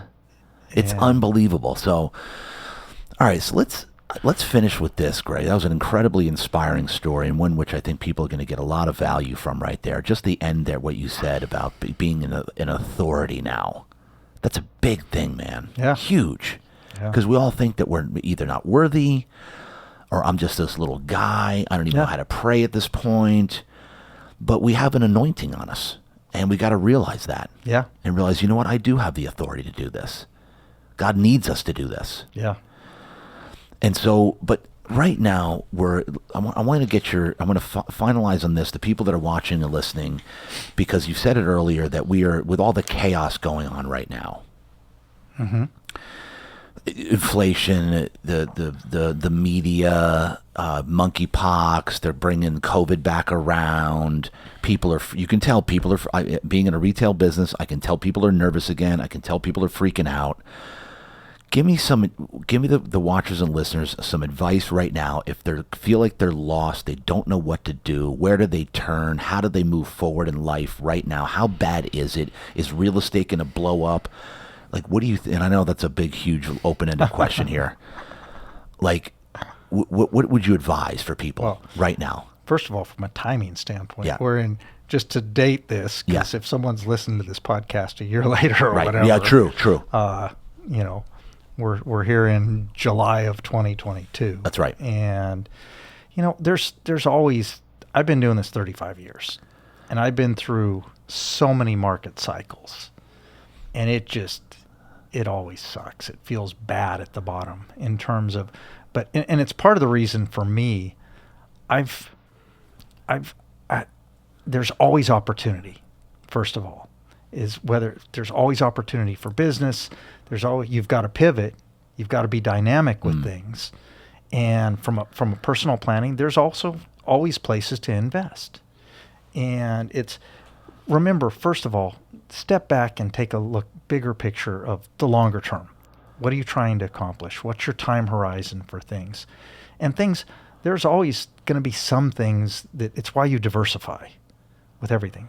There are always going to be some things that go bad. It's why you diversify. Yep.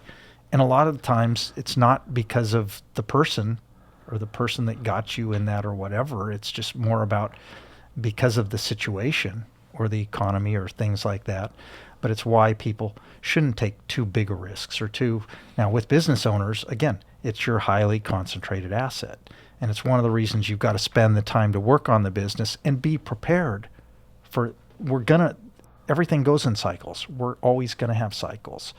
I think it's really important to have a good team of professionals around you.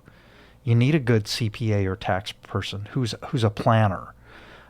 You need, in some cases, you need a good business attorney or person that you can rely on that way. You need a good financial planner or investment person who's looking at the big picture. And I say that because you've heard me say this when I talk before. Yeah.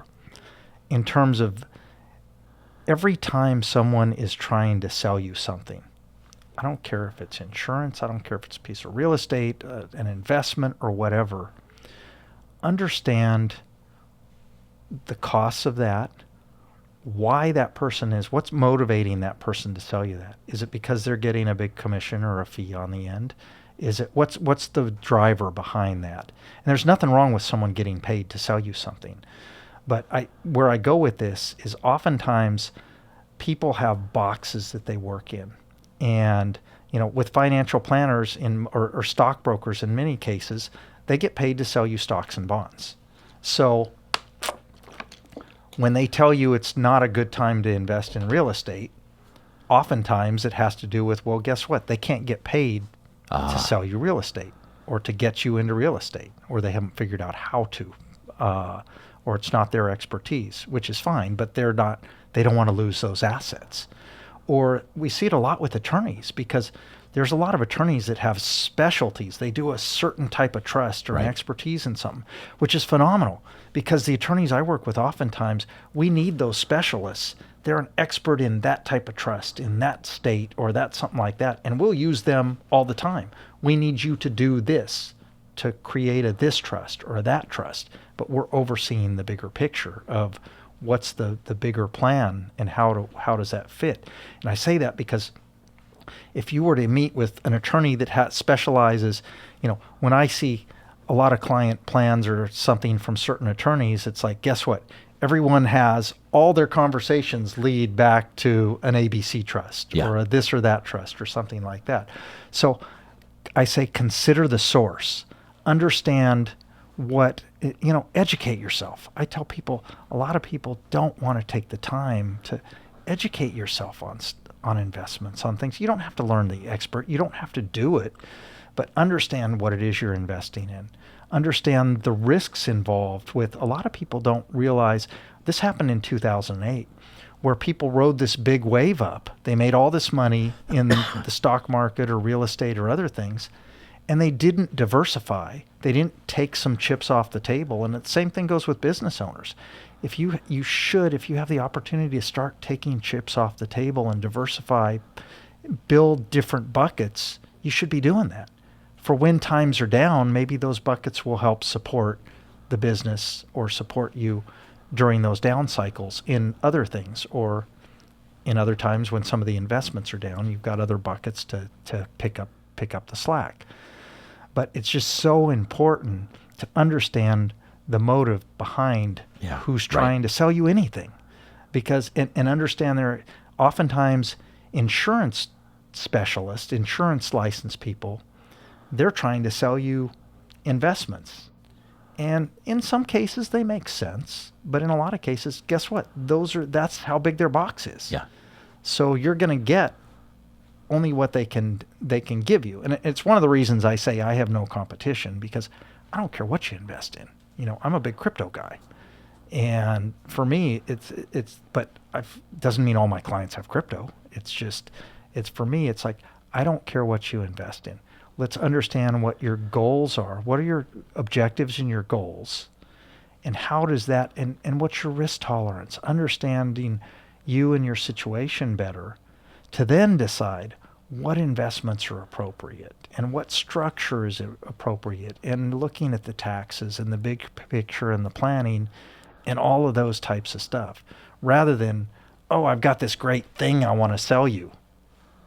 You know, if I meet you the first time, how do I even know that's appropriate for you? Right. It's just like, you know, you start leading with a product, I'm long gone. Yeah. And then real estate right now, call it. Everybody's saying it's a bubble. It's going to pop. Interest rates went up again yesterday. It depends. I mean, what type of real Prices estate? are high. Where? What location? Yeah.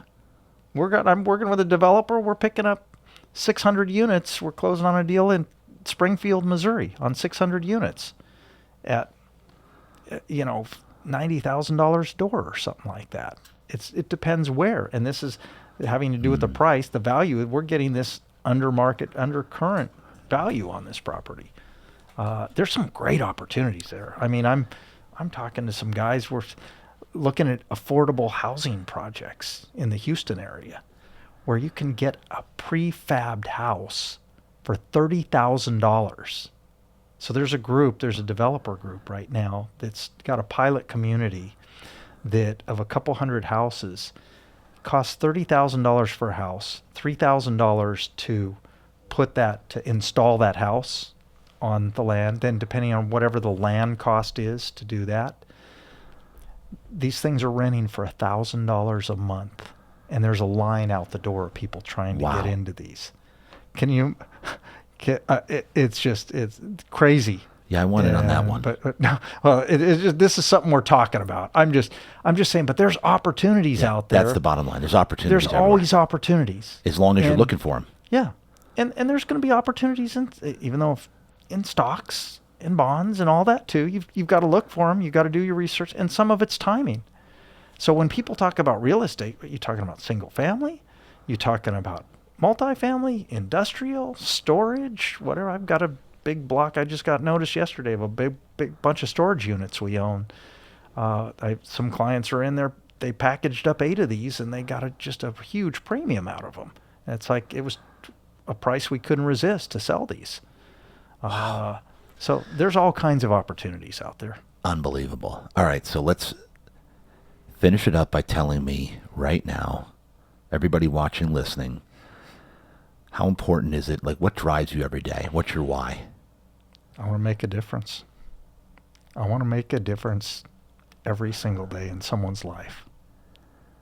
That's what it's about. That's what it's about, ladies and gentlemen. Making a difference, making an impact.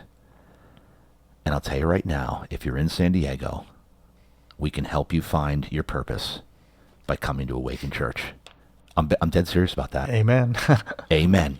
Just get in there and the rest, it'll all fall into place, because that's where I found my purpose. You found your purpose, and that's the going rate right now. Everybody just seems to believe that all of our God-given purpose are just flowing out of us now all of a sudden. It's you find your purpose and your life will change. That's it. That's what it's all about. Ladies and gentlemen, Real Deal Talk, Greg Penner, my guy. Look at him. He's all heart. Love you, man. Appreciate it. Thanks, buddy. That's a wrap. Real Deal Talk.